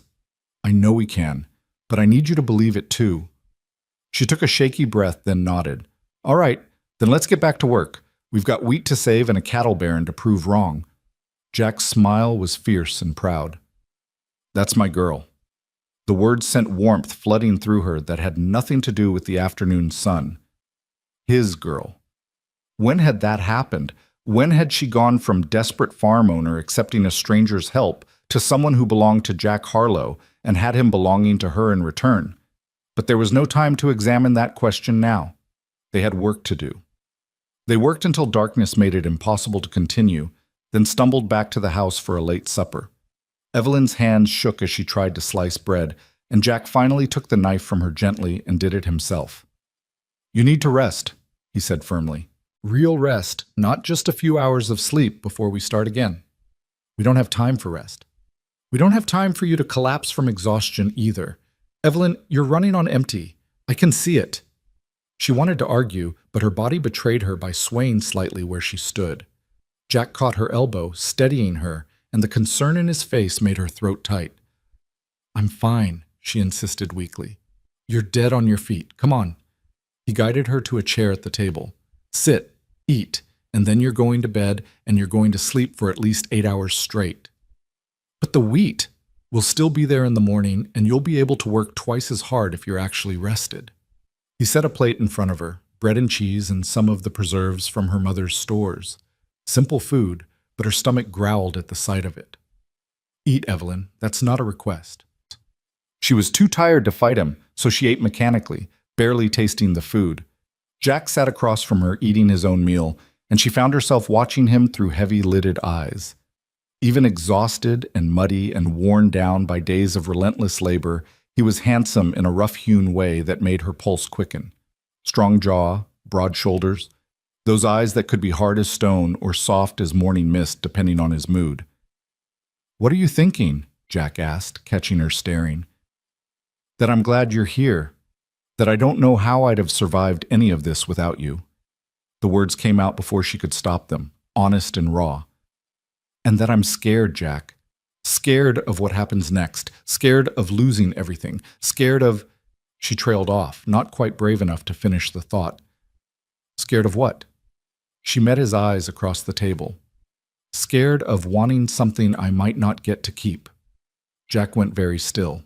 Then slowly, deliberately, he reached across the table and took her hand. "Evelyn Hart, I told you last night that I'm not going anywhere. I meant it.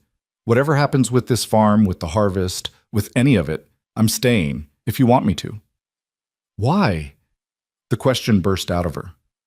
"Why would you tie yourself to someone who might lose everything? You could go to Oregon like you planned, start fresh somewhere without all this mess, because Oregon doesn't have you." He said it simply, like it was the most obvious thing in the world. "And I've spent enough years running away from things, Evelyn. Maybe it's time I started running towards something instead, towards someone." Tears pricked at her eyes again. God, when had she become such a watering pot? And she blinked them back fiercely. "You barely know me. I know you're strong. I know you're loyal. I know you keep your promises even when they're killing you. I know you work harder than any two men I've ever met, and you do it in skirts that have to make everything 10 times harder." A smile tugged at his mouth. "I know you snore a little when you're really tired, and you talk in your sleep sometimes, and you get this fierce look on your face when you're determined about something that makes me want to help you take on the whole damn world." "I don't snore," Evelyn protested weakly. "You do. It's adorable." "Nothing about me is adorable right now. I'm a mess." Jack stood up and came around the table, pulling her to her feet and into his arms. She went without resistance, too tired to maintain any pretense of independence, and let herself lean against his solid warmth. "You're beautiful," he said against her hair. "Fierce and strong and beautiful. And I thank God, or fate, or whatever brought me to your fence line that day. Because finding you, Evelyn, that's the best thing that's happened to me in more years than I can count."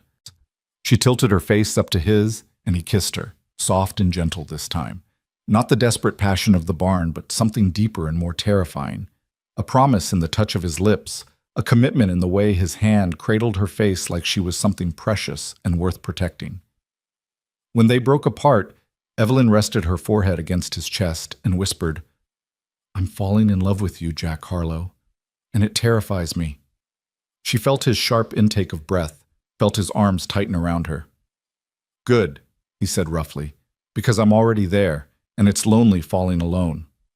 They stood like that for a long moment, holding each other in the kitchen, while the lamp burned low and the night sounds of the prairie drifted through the open window. Finally, Jack pulled back just enough to look at her. Bed, he said firmly, before you fall asleep standing up. Will you? Evelyn hesitated, felt her cheeks heat. Will you stay? Just until I fall asleep? I don't want to be alone right now. Something soft and painful crossed Jack's face. Of course. Come on. He walked her upstairs to her bedroom, the room that had been hers since childhood, with its faded wallpaper and the quilt her mother had made, and the window that looked out over the wheat fields. Jack helped her sit on the bed, then knelt to unlace her muddy boots with hands that were gentle despite their calluses. I can do that, Evelyn protested. I know you can. Let me, anyway. He set her boots aside, then handed her the nightgown that hung on the hook by the door. I'll wait outside while you change. Jack? He turned at the door. Thank you for everything. Nothing to thank me for. Get changed and into bed. I'll be right outside. Evelyn changed quickly, too tired for modesty or second thoughts, and climbed under the covers. The sheets were cool against her overheated skin, and she felt her body begin to relax for the first time in days. Decent, she called softly. Jack came back in and settled into the old wooden chair by the window, the same chair her father used to sit in when she was sick as a child. The sight of him there, keeping vigil in the gathering dark, made something in Evelyn's chest ache with longing and fear and hope all tangled together. Tell me a story, she said drowsily, her eyes already drifting closed. Tell me about the ocean. Jack was quiet for a moment, and when he spoke, his voice was low and soothing, the words washing over her like waves. I only saw it once, years ago, when I was young and stupid and thought I could make my fortune in California. Spent 3 days in San Francisco before I ran out of money and had to head inland looking for work. But those 3 days, Evelyn, it was like nothing I'd ever seen. Water as far as you could see, stretching all the way to the horizon and beyond. And the sound of it, not like a river or a creek, but this constant roar, like the earth itself was breathing. Were you afraid? Evelyn murmured, half asleep already. Terrified, but also free, like I could walk into that water and let it carry me anywhere, become some anyone. Start fresh where nobody knew who I was or where I'd come from. Is that what you want, to start fresh? Used to be. Not anymore. She heard him shift in the chair, heard the floorboards creak as he moved closer to the bed. Now I want to build something real, put down roots, make a life that matters. With me? If you'll have me. Yes, with you. Evelyn wanted to respond, wanted to tell him, yes, yes, 1,000 times, yes, but sleep was pulling her down like gentle hands, and the words wouldn't come. The last thing she was aware of was the feel of Jack's rough fingers brushing hair back from her face, and his voice, barely a whisper. Sleep now, Evelyn. I've got you. I'll always have you. And she believed him. When Evelyn woke, gray dawn light was filtering through the curtains, and Jack was gone from the chair. For a moment, panic seized her. Had he left? Decided this was all too much? Gone back to the drifting life he'd known before? But then she heard sounds from downstairs. The clatter of the stove being fired, the pump squeaking, familiar morning noises that spoke of someone comfortable in her kitchen. She dressed quickly and went downstairs to find Jack making coffee, his hair still damp from washing at the pump. He looked up when she entered and smiled, that devastating smile that made her heart skip. Morning. There's oatmeal on the stove and fresh bread from yesterday. Thought I'd let you sleep as long as possible. What time is it? About 6. You slept for 10 hours straight. He poured coffee into 2 cups, handed her one. Feel better? Evelyn took stock of herself and was surprised to realize she did feel better. Still sore, still exhausted, but no longer on the knife's edge of total collapse. Yes, thank you. Don't thank me for letting you take care of yourself. Jack leaned against the counter, watching her over his coffee cup. Though I'll admit I was starting to worry, you didn't even wake up when I checked on you during the night. You checked on me. Twice. Made sure you were still breathing and not working yourself into a fever. He said it matter-of-factly, like it was the most normal thing in the world. Old habit from the trail. Always check on your people. Your people. The casual possessiveness of it made Evelyn's stomach flutter. Is that what I am? Your people? Jack set down his coffee cup and crossed to her, taking her face in both hands. Evelyn Hart, you're my person, singular and specific. And if we get through this harvest in one piece, if we save this farm and pay off that banknote and prove that bastard Blackwood wrong, then I'm going to ask you a question that's going to require a very specific answer. Her breath caught. What question? Not yet. Ask me after the wheat's sold and the bank's paid and we know we're going to make it. But soon. He pressed a quick, fierce kiss to her lips. Now eat your breakfast. We've got a lot of work ahead of us still. They fell back into the rhythm of salvage work, but something had shifted between them. Before, they'd been allies united by necessity and circumstance. Now they were partners in something deeper, something that transcended wheat and debts and promises to the dead. Evelyn found herself stealing glances at Jack as they worked, found herself thinking about what question he might ask and what answer she'd give. Because she already knew the answer. Had known it, she realized, since that night in the barn when the storm raged outside and he'd held her while she cried. Maybe even before that, since the first time he'd looked at her like she was someone worth seeing instead of just another desperate farmer's daughter.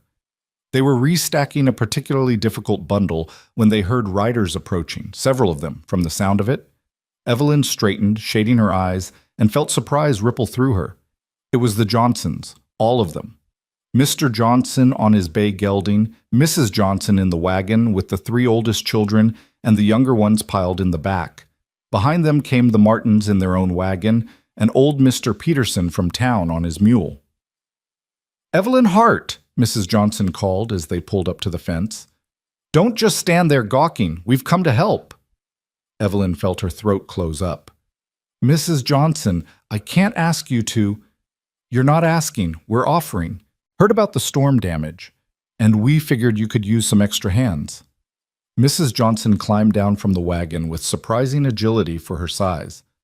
Lord knows you helped us often enough when Mr. Johnson's back was bad. Time to return the favor.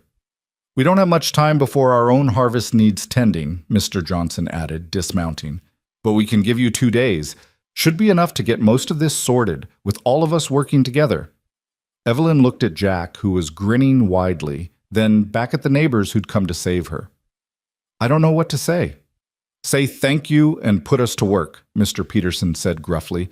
Some of us aren't getting any younger standing around talking. So they worked together, all of them, and what had seemed impossible with just 2 people became merely difficult with 10. The Johnsons' older boys proved surprisingly strong despite their youth, and even the younger children helped by gathering scattered stalks and sorting grain. Mrs. Martin, who'd been silent and stern at the funeral, turned out to have a wicked sense of humor that kept everyone laughing despite the hard work.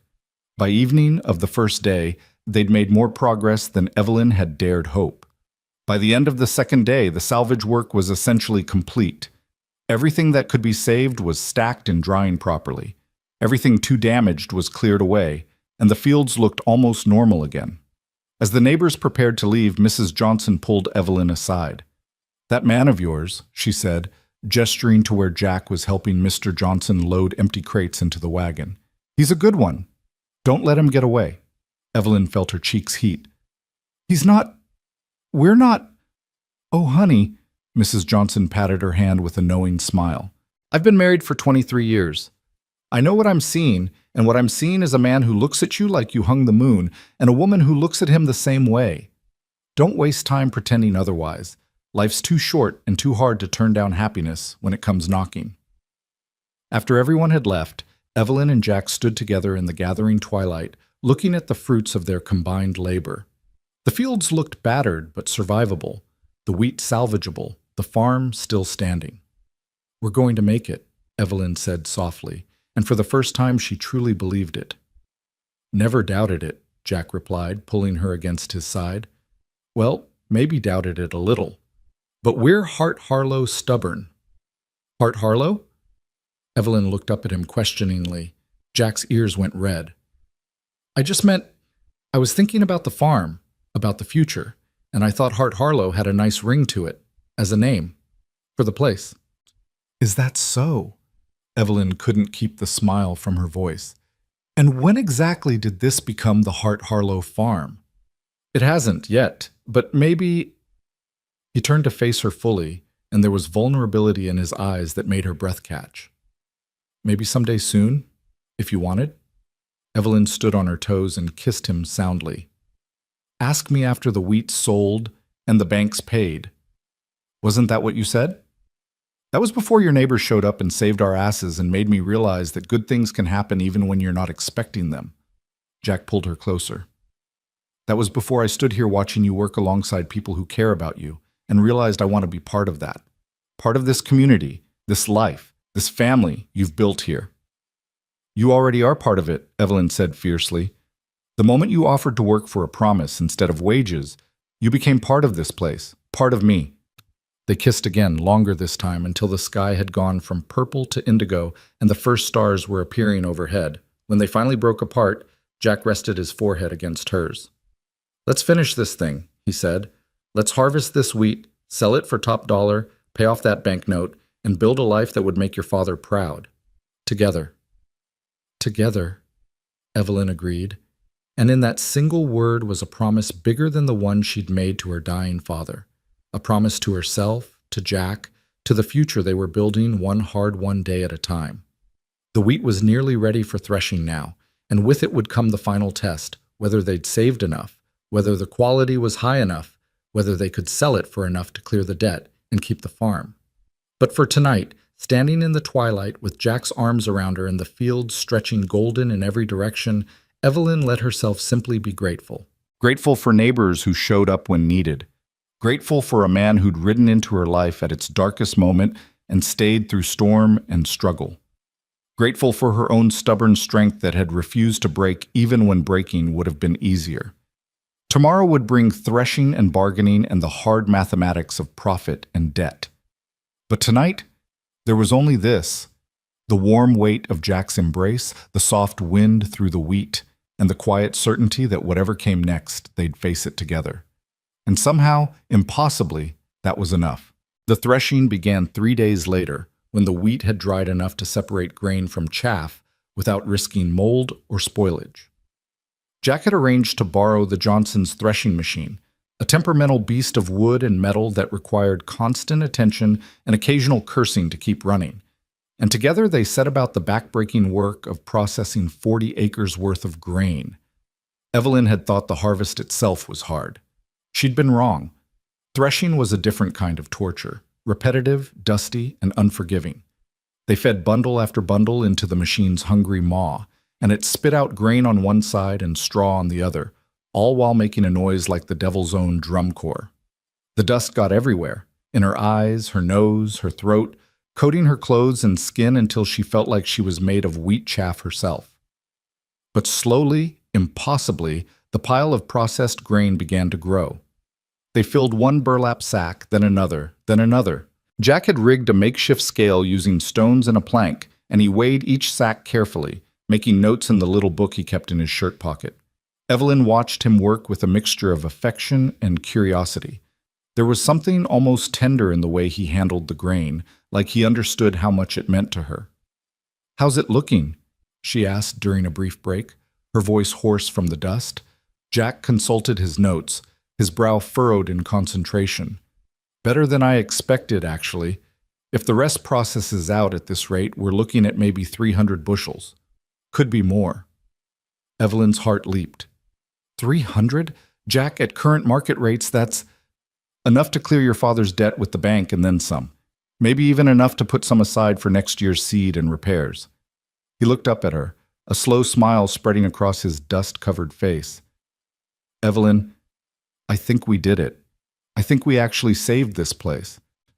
She wanted to believe him, wanted to let herself feel the relief and joy his words promised. But years of struggle and disappointment had taught her caution. We still need to get it to market, still need to negotiate a fair price, and we need to make sure Blackwood doesn't somehow interfere. "Always expecting the worst," Jack said, but there was affection in his tone. "That's what I love about you. You're realistic." The casual way he said love made Evelyn's breath catch, but before she could respond, the threshing machine made an alarming grinding noise and shuddered to a halt.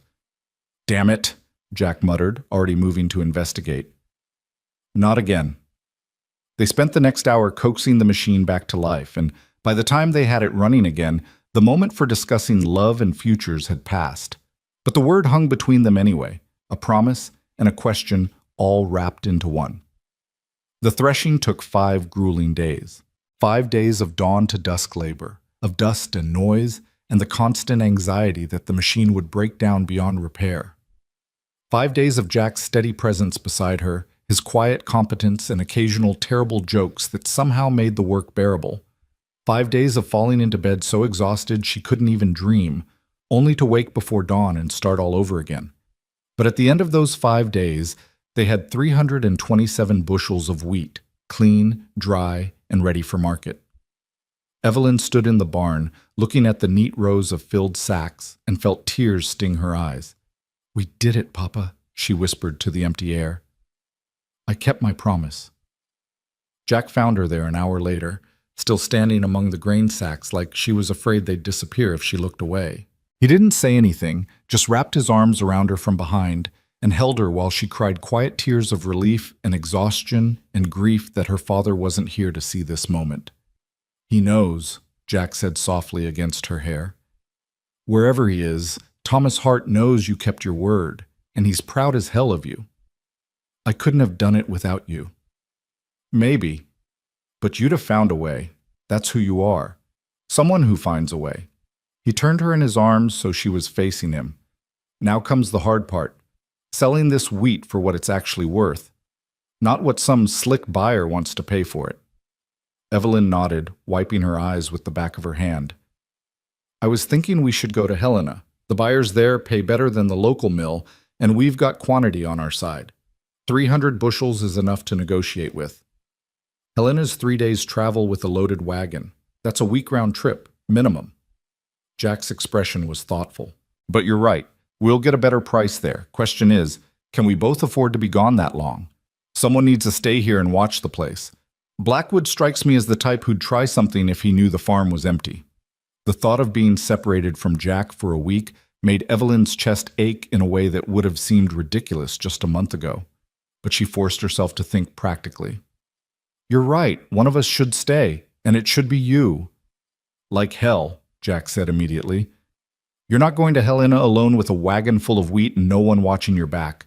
Too many things could go wrong. I've made the trip before. I know the route, know the buyers. And you are a young woman traveling alone with valuable cargo. Evelyn, I'm not trying to coddle you, but that's a risk I'm not willing to take." His jaw was set in that stubborn way she was beginning to recognize. "I'll go. You stay here." "But the buyers know me. They knew my father. They'll try to cheat you." "Then come with me. We'll ask the Johnsons to keep an eye on the place while we're gone." Evelyn chewed her lip, torn between caution and desire. The thought of a week on the road with Jack, just the two of them, away from the farm and its constant demands, was more tempting than she wanted to admit. But leaving the farm felt wrong, like abandoning her post. "We could compromise," Jack suggested, seeing her hesitation. "Take 4 days instead of 7. Push hard, don't dawdle. Make the deals and get back. And we ask Mr. Johnson to check the property every day we're gone. His farm's close enough he could ride over morning and evening." It was a reasonable plan, which didn't make Evelyn like it anymore. But Jack was right about one thing. She didn't want to make this trip alone. And she didn't want him going without her either, where she couldn't see what deals he was making or what promises he was giving. "All right," she said finally. "We'll both go, but we leave at first light tomorrow. The sooner we get there, the sooner we're back." Jack's smile was relieved and warm. "Deal. I'll go talk to Mr. Johnson now, make sure he's willing to play watchdog. You start figuring out what we need to pack." They spent the rest of the day preparing for the journey. Evelyn packed food that would travel well: hard bread, dried meat, cheese wrapped in cloth. Jack checked over the wagon, replacing a worn wheel and greasing the axles, making sure everything was in good repair for the hard travel ahead. They loaded the grain sacks carefully, distributing the weight evenly, then covered everything with canvas tarps secured with rope. By evening, they were as ready as they'd ever be. Mr. Johnson had agreed to check the property twice daily and promised to run off anyone who came sniffing around. Mrs. Johnson had insisted on providing extra food and a jug of what she called medicinal brandy for emergencies, though the twinkle in her eye suggested she had a broader definition of emergency than most. That night, over a simple supper, Jack and Evelyn went over the plan one more time. They'd leave before dawn, travel hard to make the first way station by dark. Then 2 more days of travel to reach Helena, a day to find buyers and negotiate prices, and 3 days back with whatever money they could get. What if the prices have dropped? Evelyn asked, voicing the fear that had been gnawing at her. What if there's been a glut in the market and they're only offering half what we need? Then we negotiate harder, or we store the wheat and wait for prices to come back up. Jack reached across the table and took her hand. Evelyn, we've come this far. We're not going to fail at the finish line. But if we do, we won't. His grip tightened. But even if we did, even if the worst happened, and we lost this place despite everything, we'd still have each other. We'd start over somewhere else and build something new, together. Evelyn felt her throat tighten. This farm is all I have, all I know. No, it's not. You have me. You have neighbors who came running when you needed help. You have skills and strength and more courage than anyone I've ever met. The farm is important, but it's not all you are, Evelyn Hart. He stood up and came around the table, pulling her to her feet. And if the absolute worst happens, if we lose everything despite our best efforts, we'll survive it. Because we're survivors, both of us. We've already proven that. She leaned into him, letting his solid strength anchor her against the storm of anxiety in her chest. When did you get so wise? About 3 years ago, when I lost everything and realized I was still breathing. Funny how rock bottom teaches you what really matters. He pressed a kiss to the top of her head. Now come on. Early start tomorrow means early to bed tonight. They went upstairs together, and at the door to her room, Evelyn hesitated. The proper thing would be to say goodnight here, to maintain the fiction that they were just business partners, nothing more. But propriety felt ridiculous after everything they'd been through together. Stay, she said softly, not quite meeting his eyes. I just don't want to be alone tonight. Don't want to lie there worrying about everything that could go wrong tomorrow. Jack's hand came up to cup her cheek, tilting her face up until she was looking at him. You sure? Because Evelyn, if I stay in that room with you, even just to sleep, there's going to be talk when we get back. People will assume things. Let them assume. I don't care anymore. And she realized it was true. She didn't care what people thought, didn't care about propriety or reputation or anything except the fact that she wanted Jack beside her through the long, anxious night ahead. So he stayed, and they lay together in her narrow childhood bed, fully clothed and careful, his arms wrapped around her and her head on his chest. They talked in whispers about small things, favorite foods, childhood memories, dreams they'd had and lost, and maybe could dream again. Jack told her about a dog he'd had as a boy, a mongrel mutt named Rusty who'd been his best friend for 12 years. Evelyn told him about learning to ride on her father's old mare, how terrified and exhilarated she'd been the first time the horse actually listened to her commands. If we make enough from the wheat, Jack said drowsily, maybe we should get some horses. Good stock, not just work animals. Start breeding them. See if we can add that to the farm's income. Evelyn smiled in the darkness. You're already planning investments. Well, yeah, assuming you want me to stick around after we get back from Helena. There was uncertainty in his voice despite his casual tone. Assuming you want me here at all. She shifted so she could look at him, even though it was too dark to see much more than the outline of his face. Jack Harlow, you're the only thing I'm more certain about than this farm. Of course I want you here. I want you here tomorrow and next month and next year and all the years after that, if you're willing. She felt his sharp intake of breath, felt his arms tighten around her. That's good, he said, his voice rough with emotion. Because I was thinking, after we sell the wheat, after we pay off the bank, maybe we should make this arrangement official, legal. Evelyn's heart started hammering. What kind of arrangement? The kind where I get to call you my wife, and you get to call me your husband, and we spend the rest of our lives arguing about whether to plant wheat or try corn, and how many horses we can afford, and what to name all the children we're going to have. Children? Evelyn's voice came out as a squeak. Well, yeah, eventually, if you want them. I know we haven't really talked about that, but I always figured, I'd like... Jack trailed off, suddenly uncertain. Unless you don't want children? Because that's fine too, I just assumed. Evelyn kissed him to shut him up, and felt his surprise give way to enthusiasm as he kissed her back. When they finally broke apart, both breathing hard, she said firmly, yes. Yes to children? Yes to all of it. The legal arrangement, the husband and wife thing, the arguing about crops, the children someday when we're ready. Yes to building a life with you. Yes to Hart Harlow Farm. She kissed him again, quick and fierce. Yes, Jack, to everything. She felt him smile against her lips. Well, that was easier than I expected. Here I had this whole speech planned about how I know I don't have much to offer except strong hands and a stubborn streak, but you jumped right to yes. Did you want me to make you give the speech? God, no, I'm terrible at speeches. This is much better. He gathered her close again, and Evelyn felt him relax in a way she'd never seen before, like some essential tension had finally released. We should probably sleep. Long day tomorrow. Probably, Evelyn agreed, but neither of them moved. They just lay there, wrapped around each other, and Evelyn thought that this quiet intimacy, this simple joy of being close to someone who loved her, might be worth more than all the wheat in Montana. Eventually, exhaustion claimed them both, and they slept deeply and dreamlessly, tangled together like they'd been doing this for years instead of for the first time. When dawn came, gray and cool, they woke together and prepared for the journey ahead. Jack hitched the horses while Evelyn did a final check of the supplies, making sure they had everything they needed. By the time the sun crested the horizon, they were on the road, the loaded wagon creaking beneath them and the farm receding in the distance behind them. The first day of travel was long but uneventful. They made good time despite the heavy load, and the weather stayed clear and cooperative.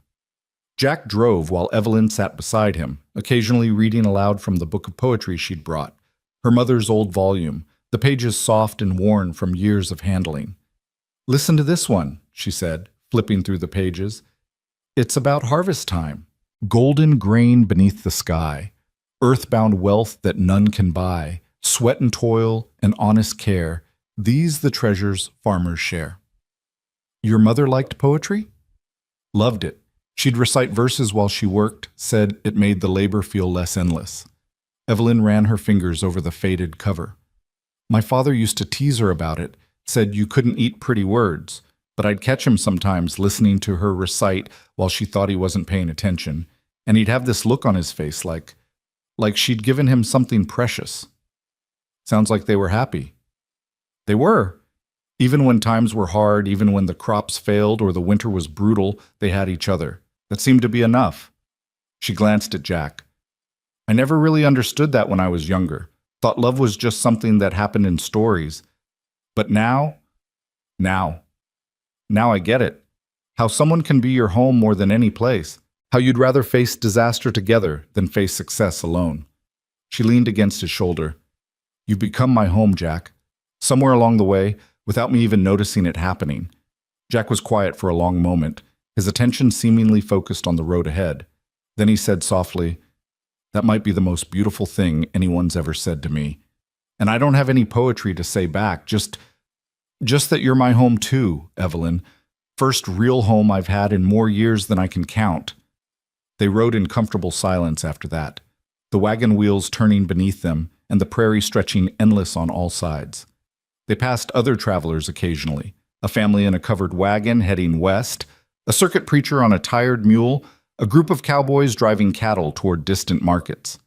Everyone nodded in greeting, and a few stopped to exchange news and warnings about road conditions ahead. They made the first way station just as darkness fell, a rough establishment that was more barn than inn but provided hot food and a place to sleep. The proprietor, a grizzled man named Finnegan, took one look at the loaded wagon and offered to guard it overnight for an extra $1. Lot of unsavory types use this road, he explained, squinting at them with one good eye while the other wandered independently.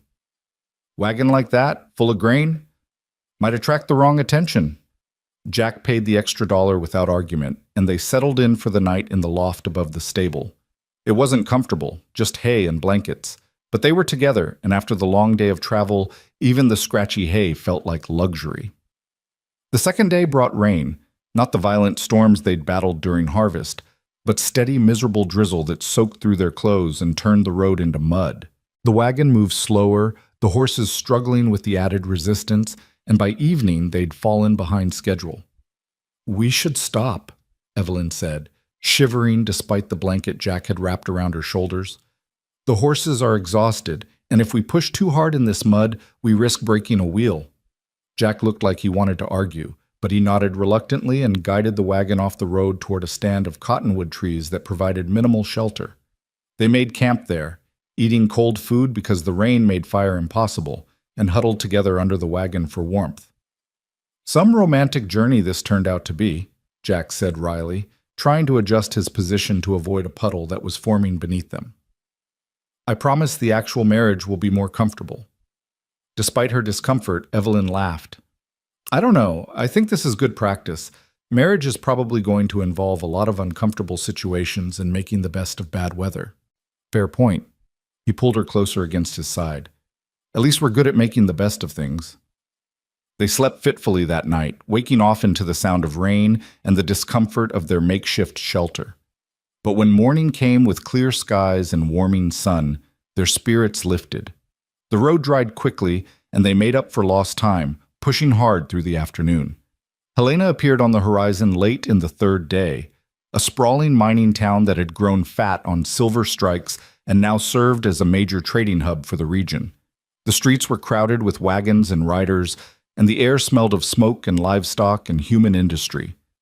Evelyn had been here before, but never with so much riding on the outcome of her visit. They found a respectable boarding house near the edge of town and paid for a room and stable space for the horses.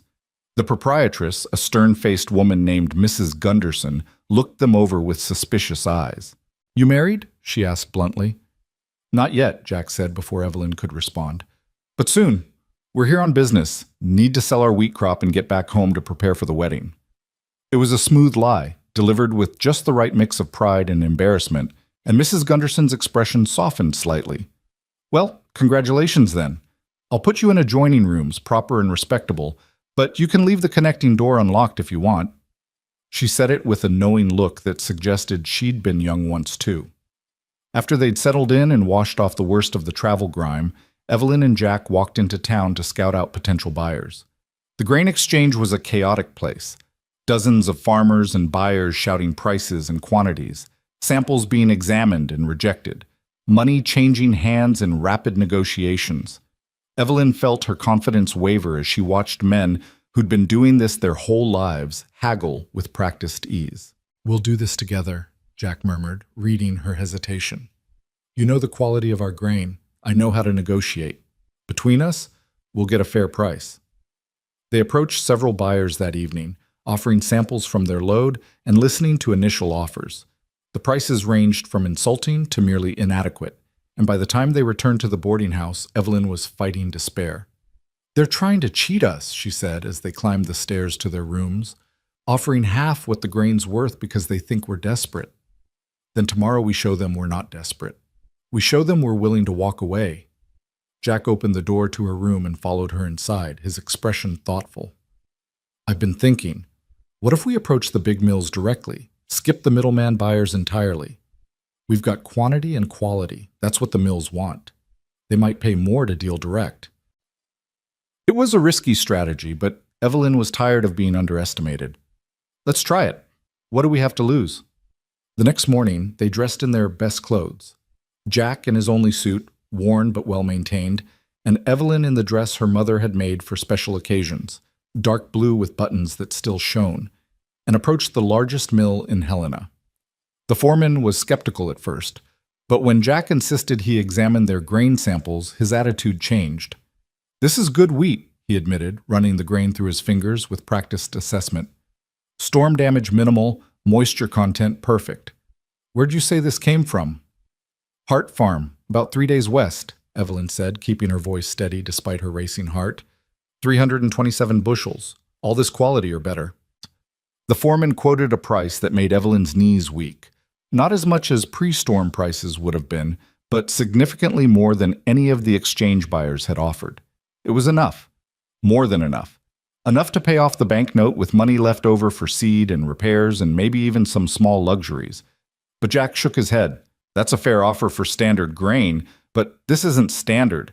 This is premium quality, and you know it. We want 10% more. The foreman's eyes narrowed. That's premium pricing. I'd need to see the full load before I agree to that. Then come see it, Jack said calmly. It's all sitting in Mrs. Gunderson's stable waiting for the right buyer. You examine every sack if you want. I guarantee you won't find fault with it. They spent the next hour at the stable, the foreman methodically checking samples from different sacks, testing moisture content, looking for signs of rot or contamination. Finally, he straightened and nodded. All right, premium pricing, but I want the full load delivered to the mill by tomorrow afternoon. Can you manage that? Yes, sir, Evelyn said quickly, before he could change his mind. We'll have it there first thing in the morning. They shook hands on the deal, and the foreman left to draw up the paperwork. As soon as he was out of sight, Evelyn grabbed Jack and kissed him fiercely, not caring who saw. We did it, she breathed against his lips. Jack, we actually did it. You did it, he corrected, grinning widely. That was all you, standing there looking like you'd walk away if you didn't meet your terms. I just backed your play. They spent the rest of the day in a daze of relief and joy, wandering the streets of Helena like tourists instead of desperate farmers.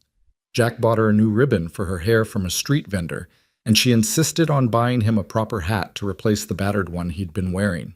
They ate at a real restaurant. Nothing fancy, just stew and bread, but served on actual plates by a waitress who called them sir and ma'am. And for a few hours, they let themselves feel like people instead of just survivors. That night, back at the boarding house, they left the connecting door between their rooms open and talked long into the darkness. They talked about the farm, about plans for next year, about maybe trying corn in the north field where drainage was better. They talked about marriage and what kind of wedding they'd have. Something simple, Evelyn thought, just the preacher and a few witnesses, nothing fancy or expensive. They talked about children, about how many they might want and what they'd name them. If it's a boy, we should name him Thomas, Evelyn said softly. After my father. And if it's a girl? Sarah, maybe? After my mother, or... She paused, feeling suddenly shy. What was your mother's name? Catherine. Jack's voice was rough with emotion. Katie, everyone called her. She died when I was 10, but I remember she used to sing, had the prettiest voice you ever heard. Then Catherine, if it's a girl, Kate for short. Evelyn smiled in the darkness. Thomas and Kate Harlow, future heirs to the Hart Harlow farm. Getting a little ahead of ourselves, aren't we? We're not even married yet. Details, Evelyn said airily, and heard Jack's laugh rumble through the wall between their rooms. They delivered the wheat to the mill the next morning, and by noon they were walking away with a bank draft large enough to make Evelyn's hands shake as she held it. It was real. It was actually real. They'd saved the farm. They spent one more night in Helena, this time sleeping deeply and peacefully, the anxiety that had been driving them for weeks finally released. And the next morning, they began the journey home with an empty wagon and full hearts, ready to face whatever came next. Together. The journey home felt different than the journey out. The wagon was lighter without its cargo of wheat, and so were their hearts. They made better time despite taking a more leisurely pace, stopping to rest the horses whenever they felt like it, talking and laughing in ways they hadn't allowed themselves before. The bank draft sat safe in Evelyn's pocket, folded carefully inside a leather pouch, and every time she touched it to make sure it was still there, she felt a rush of relief so intense it was almost painful. They were 2 days out from home when they stopped at a small creek to water the horses and eat the lunch Mrs. Gunderson had packed for them. The day was warm and clear, with the kind of brilliant blue sky that made everything feel possible. Jack spread a blanket under a cottonwood tree while Evelyn unpacked their food, and they settled in to eat with the easy comfort of people who'd learned each other's rhythms. I've been thinking, Jack said, tearing off a piece of bread and handing half to Evelyn, about what we do when we get back. First thing is obviously the bank. Pay off that note before they can even think about foreclosure. But after that, Evelyn prompted, taking a bite of cheese. After that, I think we should get married. Soon. Like next week soon. He said it casually, but there was tension in his shoulders that suggested the answer mattered more than he was letting on. Evelyn felt warmth spread through her chest. That fast? Don't you want time to plan, to make it proper? I've spent enough of my life waiting for the right time, the right circumstances, the perfect moment. And you know what I learned? The perfect moment is the one you're living in right now. He turned to face her fully. I love you, Evelyn Hart.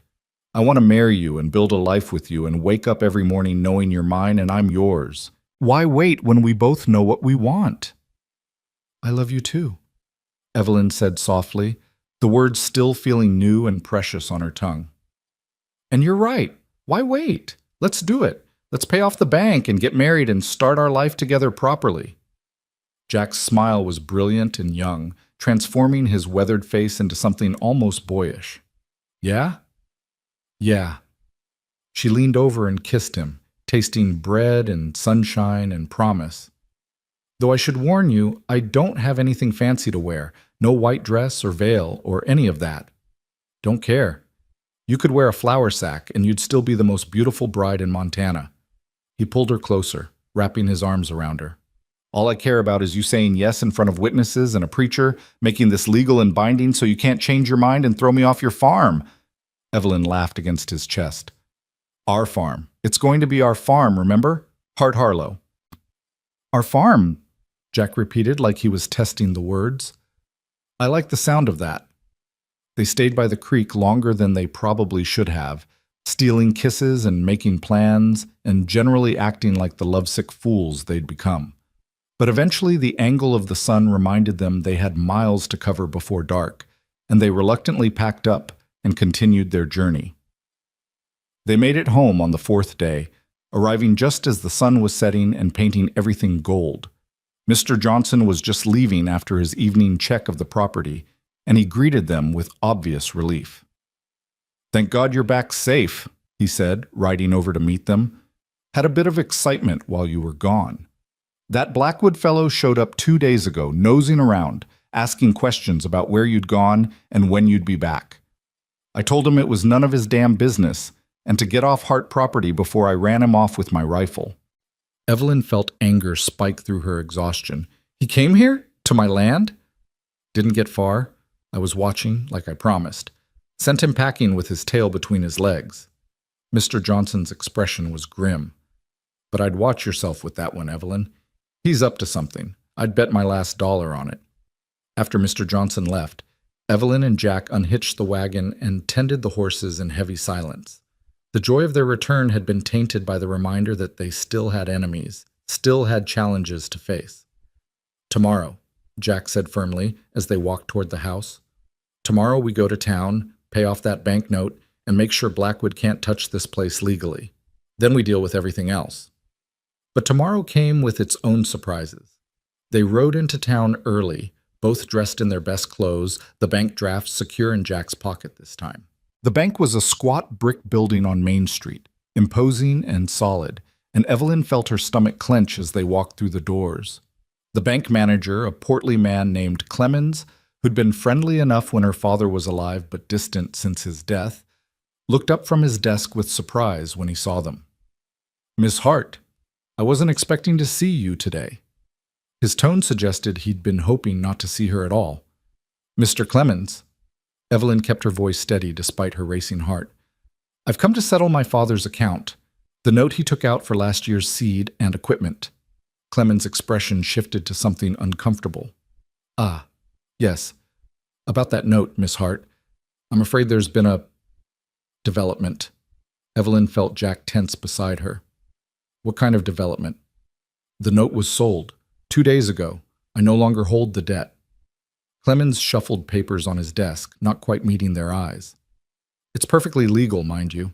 The bank has the right to sell debts to other parties if we choose to do so. Sold to who? Evelyn demanded, though she already knew the answer with sick certainty. Mr. Henry Blackwood purchased the note at full value. The debt is now owed to him rather than to the bank. Clemens finally looked up, and there was something almost apologetic in his expression. I'm sorry, Miss Hart. It was a business decision. Mr. Blackwood made a very generous offer, and the bank board voted to accept it. Evelyn felt the floor tilt beneath her. This was worse than foreclosure. At least with the bank, there were laws, procedures, set timelines. But a private debt held by a man like Blackwood? He could call it due whenever he wanted, could add fees and interest, could make her life a living hell until she had no choice but to sell. "When is the note due?" Jack asked, his voice dangerously quiet. "Originally it was due in 4 weeks, but as the new holder of the debt, Mr. Blackwood has the right to modify the terms. I believe he's planning to contact Miss Hart directly about that." Clemens stood, clearly eager to end this uncomfortable conversation. "Again, I'm sorry. If there's nothing else—" They left the bank in stunned silence. Outside, Evelyn leaned against the hitching post, trying to catch her breath, trying to think through the panic that was threatening to overwhelm her. "He did this on purpose," she said finally. "He knew we went to Helena to sell the wheat. Mr. Johnson must have let something slip, or someone saw us loading the wagon. Blackwood knew we'd have the money to pay off the debt, so he bought it out from under us to make sure we still owe him." "Then we pay him," Jack said firmly. "We have the money. We go to his ranch right now and settle the debt before he can play any more games. What if he won't accept payment? What if he's planning to hold this over us, use it to force us to sell?" "Then we make him accept payment, with witnesses, with paperwork, all legal and proper so he can't claim otherwise." Jack took her hand. "Evelyn, we didn't come this far to let some cattle baron steal what we fought for.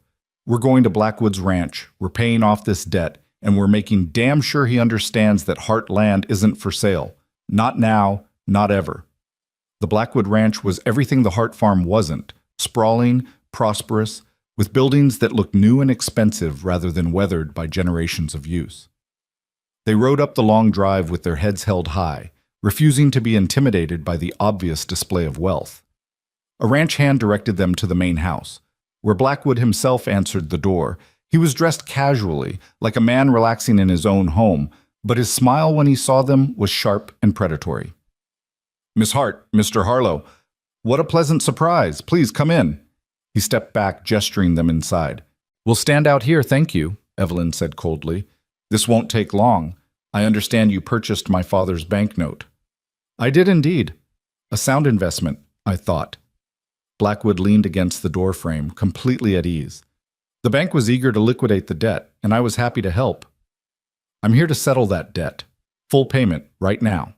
Evelyn nodded to Jack, who pulled out the bank draft.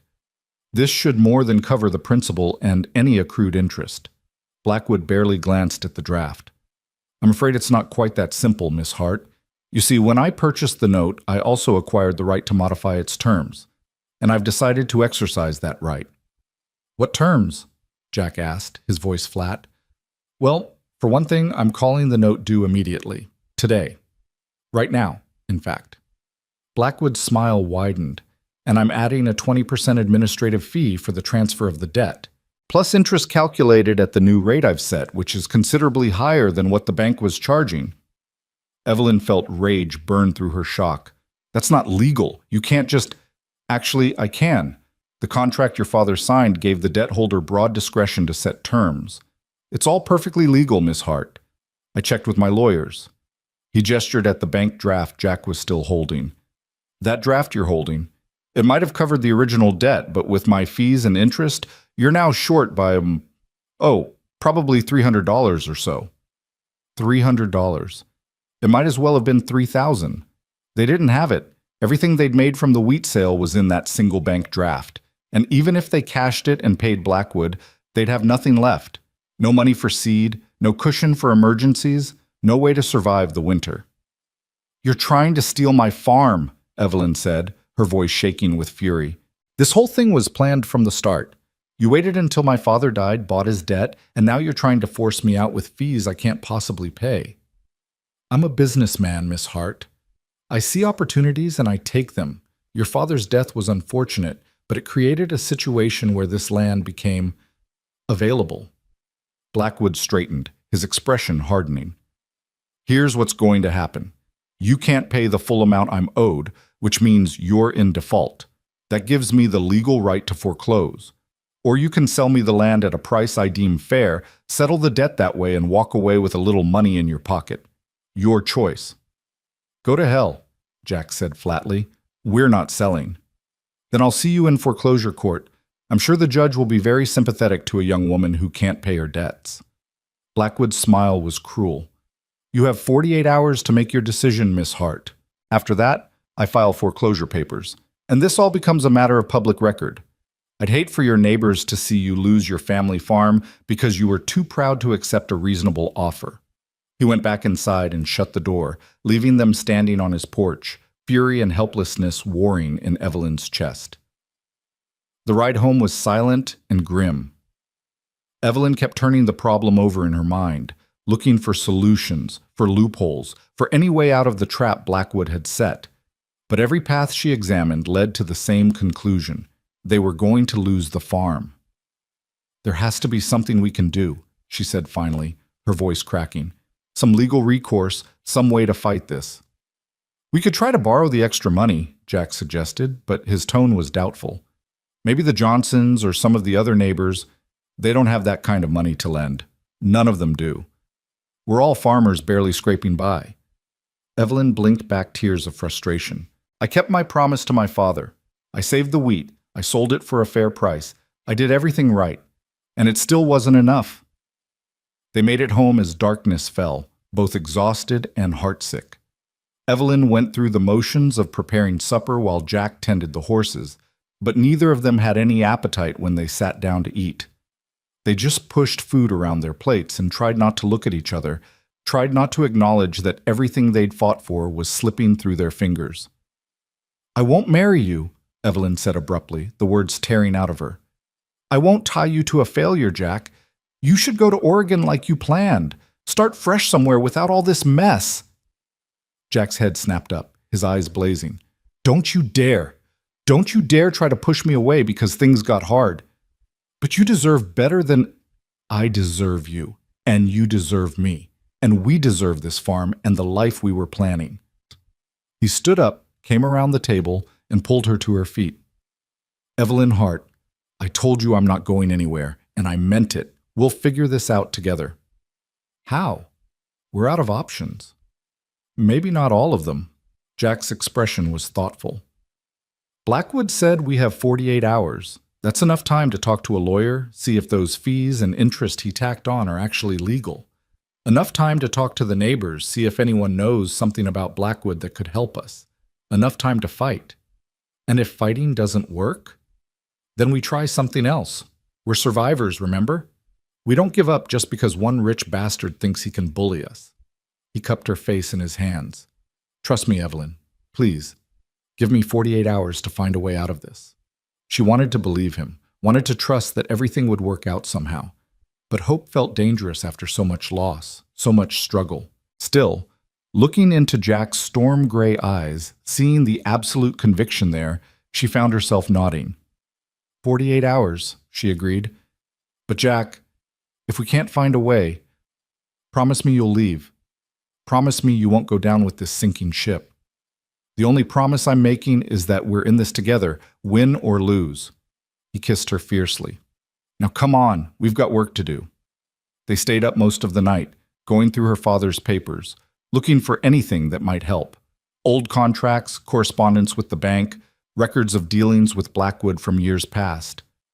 Evelyn's eyes burned with exhaustion and the strain of reading by lamplight, but she kept going, driven by desperation and Jack's stubborn refusal to give up.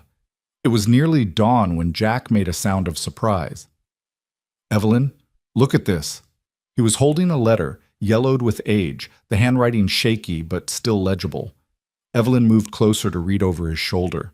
It was from Blackwood, written 5 years ago, offering to buy the Hart farm at what even then was an insultingly low price.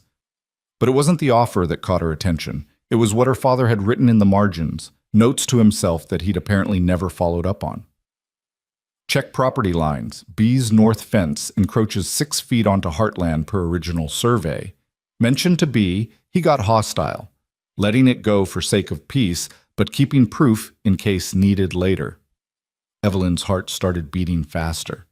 6 feet doesn't sound like much. 6 feet along how much of the property line? Jack was already moving, searching through the papers for the survey her grandfather had done when he first claimed the land. If it's 6 feet along a significant distance, that's a lot of acreage. And if Blackwood knew he was encroaching and didn't do anything about it, they found the old survey map, brittle and faded, but still detailed enough to show the exact boundaries of both properties.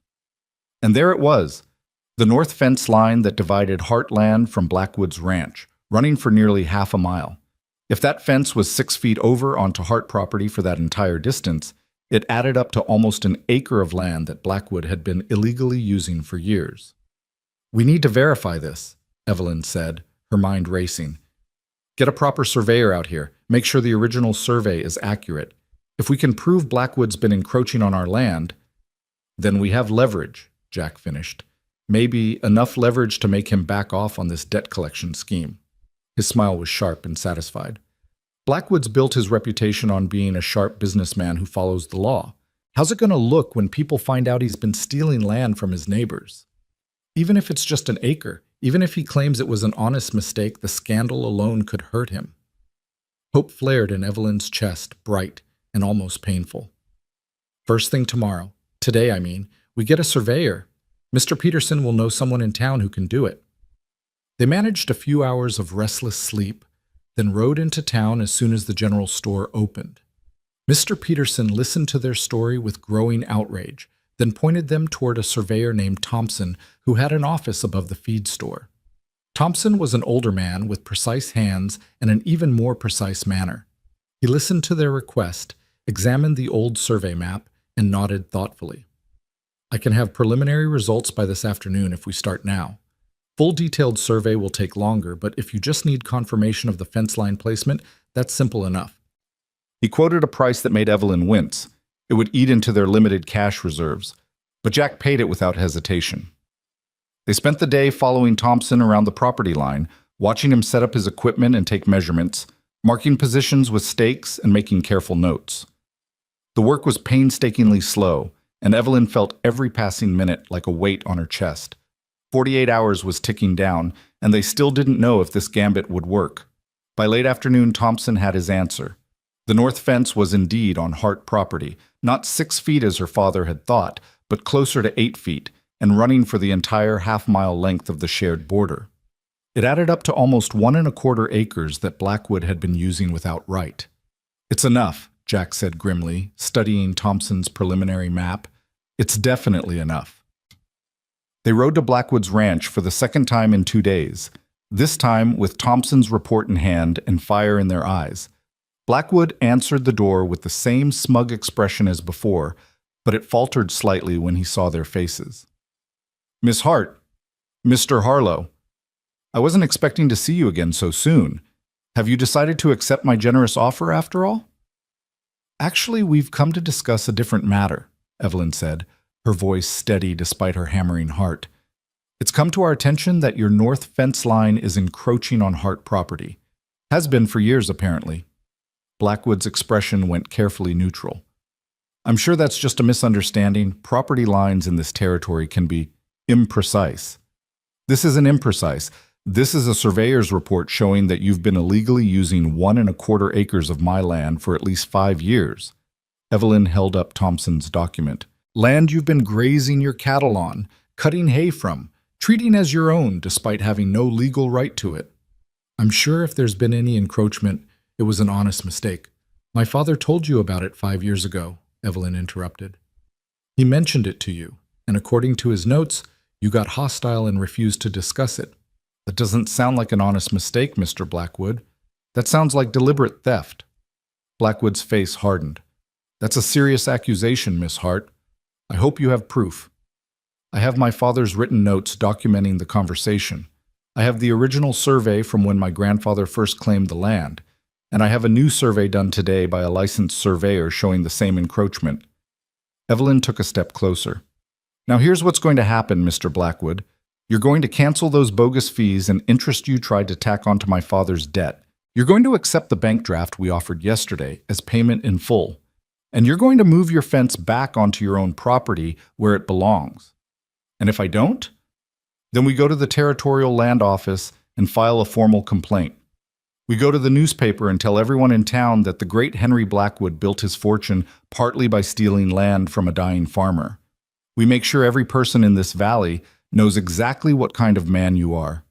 Evelyn's voice was cold as winter. "I'm sure that will do wonders for your reputation and your business dealings." Blackwood stared at her for a long moment, and Evelyn could see him calculating, weighing the scandal against the satisfaction of destroying her. Finally, his shoulders dropped slightly in defeat. "You're very much your father's daughter," he said, and there was grudging respect in his tone. "Thomas was a stubborn son of a bitch, too." "I'll take that as a compliment. Do we have a deal or not?" "We have a deal. Bring me the bank draft and I'll sign a document acknowledging full payment of the debt, no fees, no additional interest. But Miss Hart?" His eyes were hard. "Don't expect any neighborly consideration from me in the future. You've made an enemy today." "I already had an enemy," Evelyn said flatly. "At least now he's an enemy who can't steal my farm." The legal paperwork took another day to finalize, with a lawyer present to make sure everything was properly documented. But by the end of it, the debt was paid, the land was secure, and Blackwood had no legal claim on anything that belonged to the Harts.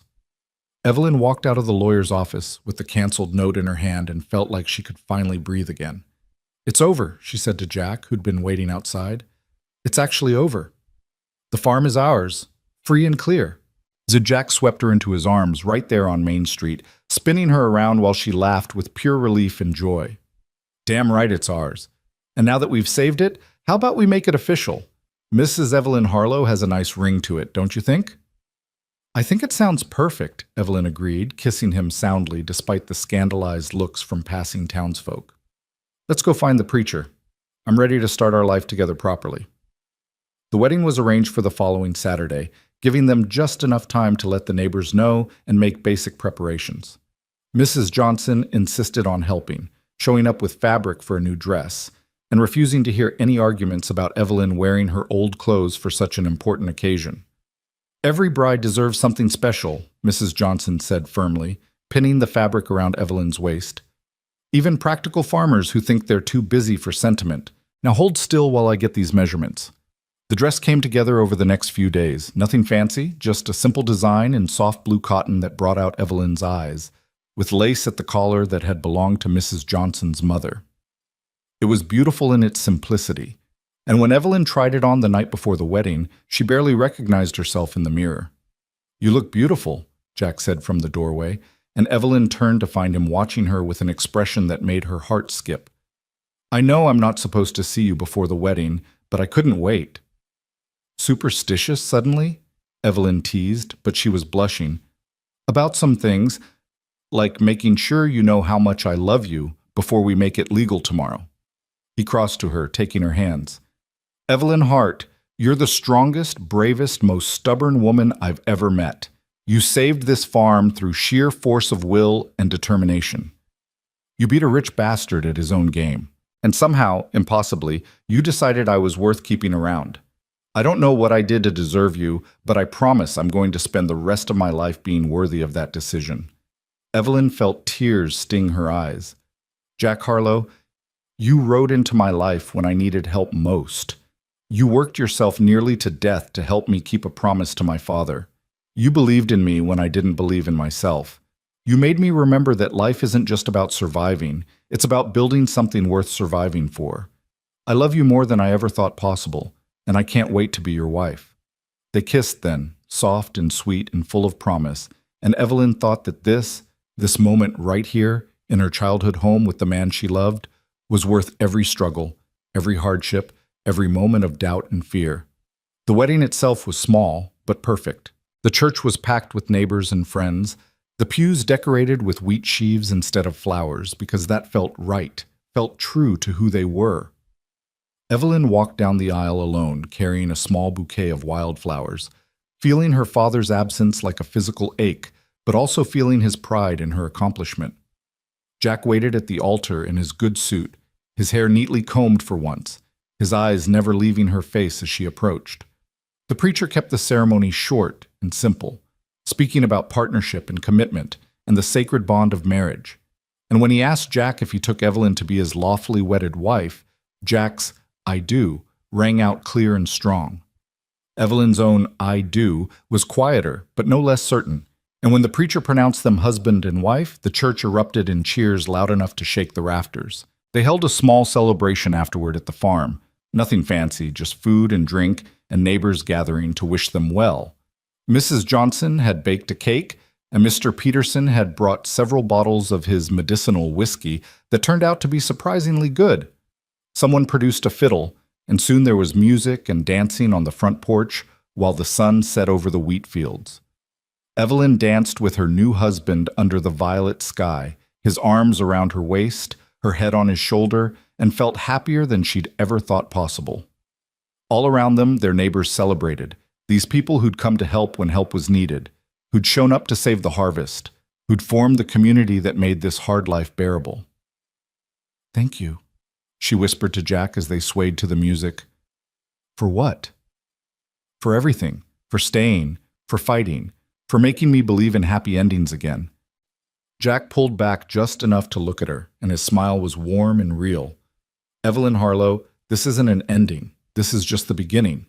We've got years ahead of us, years of planting and harvesting, of watching our family grow, of building something that'll last long after we're gone. This story isn't over. It's just getting started." And he was right. The first year of their marriage brought good weather and better crops, and they expanded the fields slightly, planting corn in the north section where drainage was best. They bought 2 good breeding horses from a seller in Helena, starting the side business they'd talked about that night before the wheat sale. By autumn, Evelyn was pregnant, and by the following summer they welcomed a son they named Thomas, whose lungs were strong enough to be heard across the entire farm when he wanted to make himself known. 2 years later came a daughter they named Catherine, Kate for short, who had her father's gray eyes and her mother's stubborn chin. And 3 years after that, another boy they called James, sweet-tempered and curious about everything. The Hart Harlow farm prospered, slowly but steadily, becoming known throughout the territory for quality wheat and fine horses. Jack proved to be as good at business as he was at physical labor, negotiating fair prices and building relationships with buyers who respected his honesty. Evelyn managed the books and the household with equal competence, raising their children to understand the value of hard work and keeping promises. They added on to the house over the years, giving the children rooms of their own and building a proper workshop for Jack. They repaired the old barn and built a new one beside it. They planted trees around the family plot where Evelyn's parents rested, and sometimes in the evening, when the work was done, they'd walk out there together and tell Thomas Hart about his grandchildren, about the farm that was thriving, about the legacy he'd left behind. Blackwood left them alone after that first confrontation, though Evelyn heard he'd sold much of his holdings a few years later and moved east. The valley was better without him, she thought, and focused on her own family rather than dwelling on old enemies. The Johnsons remained close friends, their children growing up alongside the Harlow kids, playing in the wheat fields and learning to ride on the Hart Harlow horses. Mrs. Johnson became like a grandmother to Thomas, Kate, and James, spoiling them with sweets and wisdom in equal measure. As the years passed and the children grew, Evelyn would sometimes stand at the edge of the wheat fields and remember that desperate summer when she'd thought she'd lose everything. She'd remember her father's death, the impossible promise, the storm that nearly destroyed their salvation. And she'd remember the man who'd ridden up to her fence line offering to work for a promise instead of wages. The stranger who'd become her partner, her husband, her home. Jack would find her there sometimes, come up behind her and wrap his arms around her waist, and they'd stand together watching their children play, watching the wheat grow golden under the Montana sun, watching the life they'd built together flourish and grow. "What are you thinking about?" he'd ask, and Evelyn would lean back against his solid warmth. "Everything. Nothing. How far we've come. How lucky I am that you stopped at my fence that day."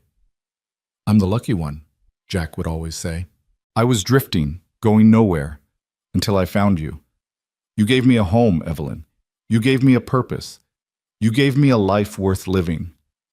And Evelyn would turn in his arms and kiss him, there in the golden fields with their children's laughter ringing like music, and think that this simple, hard-won happiness was everything her father had hoped for when he'd made her promise to save the farm.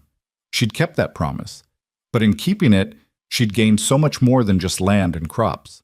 She'd gained a partner who loved her, children who would carry on the legacy, and a community that supported them through good times and bad. She'd gained the knowledge that she was strong enough to face whatever challenges came, brave enough to fight for what mattered, and stubborn enough to never give up even when giving up seemed like the only option.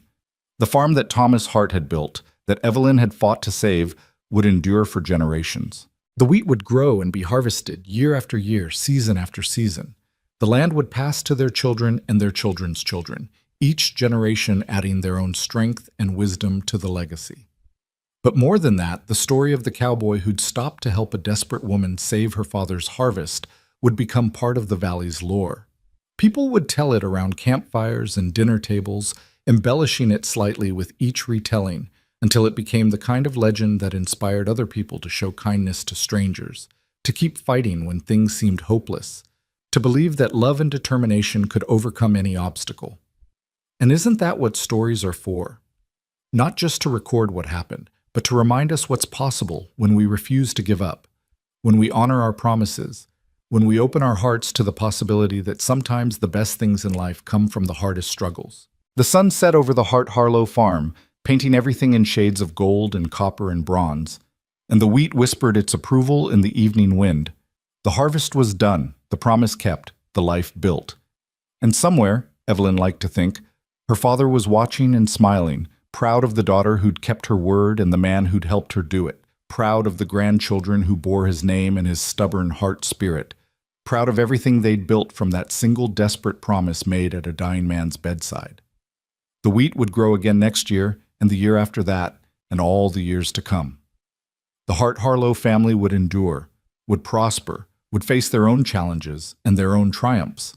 But tonight, in this perfect moment with the sunset painting the world gold and their children playing nearby and their arms around each other, Jack and Evelyn Harlow simply stood together and were grateful. For the farm they'd saved, for the love they'd found, for the life they'd built, one hard-won day at a time, from grief and determination and a promise kept against impossible odds. And that truly was enough. The two HTTPs www.youtube.com moms just watch VMWACBZTFC. Here's the same cinematic 5-part summary, now with a new main character name, Clara, Evelyn Hart, and all instances updated for full narrative consistency and freshness within your CB project. Title: The Cowboy Who Finished Her Father's Harvest. 1. Opening: The Last Promise. Montana Territory, late summer 1876. As the wheat turned gold beneath a cruel wind, Evelyn Hart watched her father take his final breath. "Promise me you won't lose the farm," he whispered. She swore she wouldn't, even as his hand went still in hers. The next morning, Evelyn stood alone before acres of uncut wheat, too much for one woman to save. Blisters split open as she swung her father's old scythe through the field, her body screaming against the impossible. Then, through the glare of the noonday sun, a lone rider appeared, a tall stranger on a chestnut horse who slowed at the fence line. "Name's Jack Harlow," he called. "Heard this place needs a hand for harvest." Evelyn straightened, breath ragged. "I can't pay you." Jack dismounted, eyes steady. "Then don't. Let me work for what's fair, after we bring it in." That was how a promise born in grief met the man who would keep it. 2. Rising action. The stranger who stayed. Jack worked with quiet endurance, his limp barely slowing the rhythm of his swing. By dusk, neat rows of cut grain trailed behind him like golden rivers. In the farmhouse, Evelyn cooked stew while he cleaned his hands at the pump, manners as polished as his calluses were rough. When he spoke of Kansas, of drought and debt, of losing everything but his pride, she heard a familiar ache. They shared stories by lamplight, two souls stitched together by loss. Each morning before dawn, she found him sharpening the scythe, humming softly. Each night, he left a bundle of wheat tied and stacked by her father's grave. Respect, not charity. But when a sudden storm flooded the fields, Jack's old injury gave out. Evelyn dragged him inside, wrapping his swollen leg in herbal cloth the way her mother once had.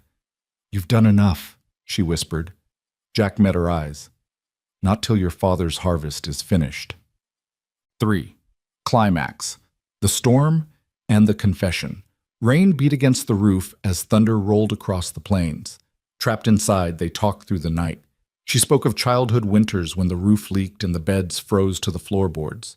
He told her of the ocean, how it felt endless but kind. By morning, the storm eased. But before they could return to work, he confessed what he'd hidden. I wasn't passing through by chance, Jack said quietly. 3 years ago, my cattle trampled part of this farm.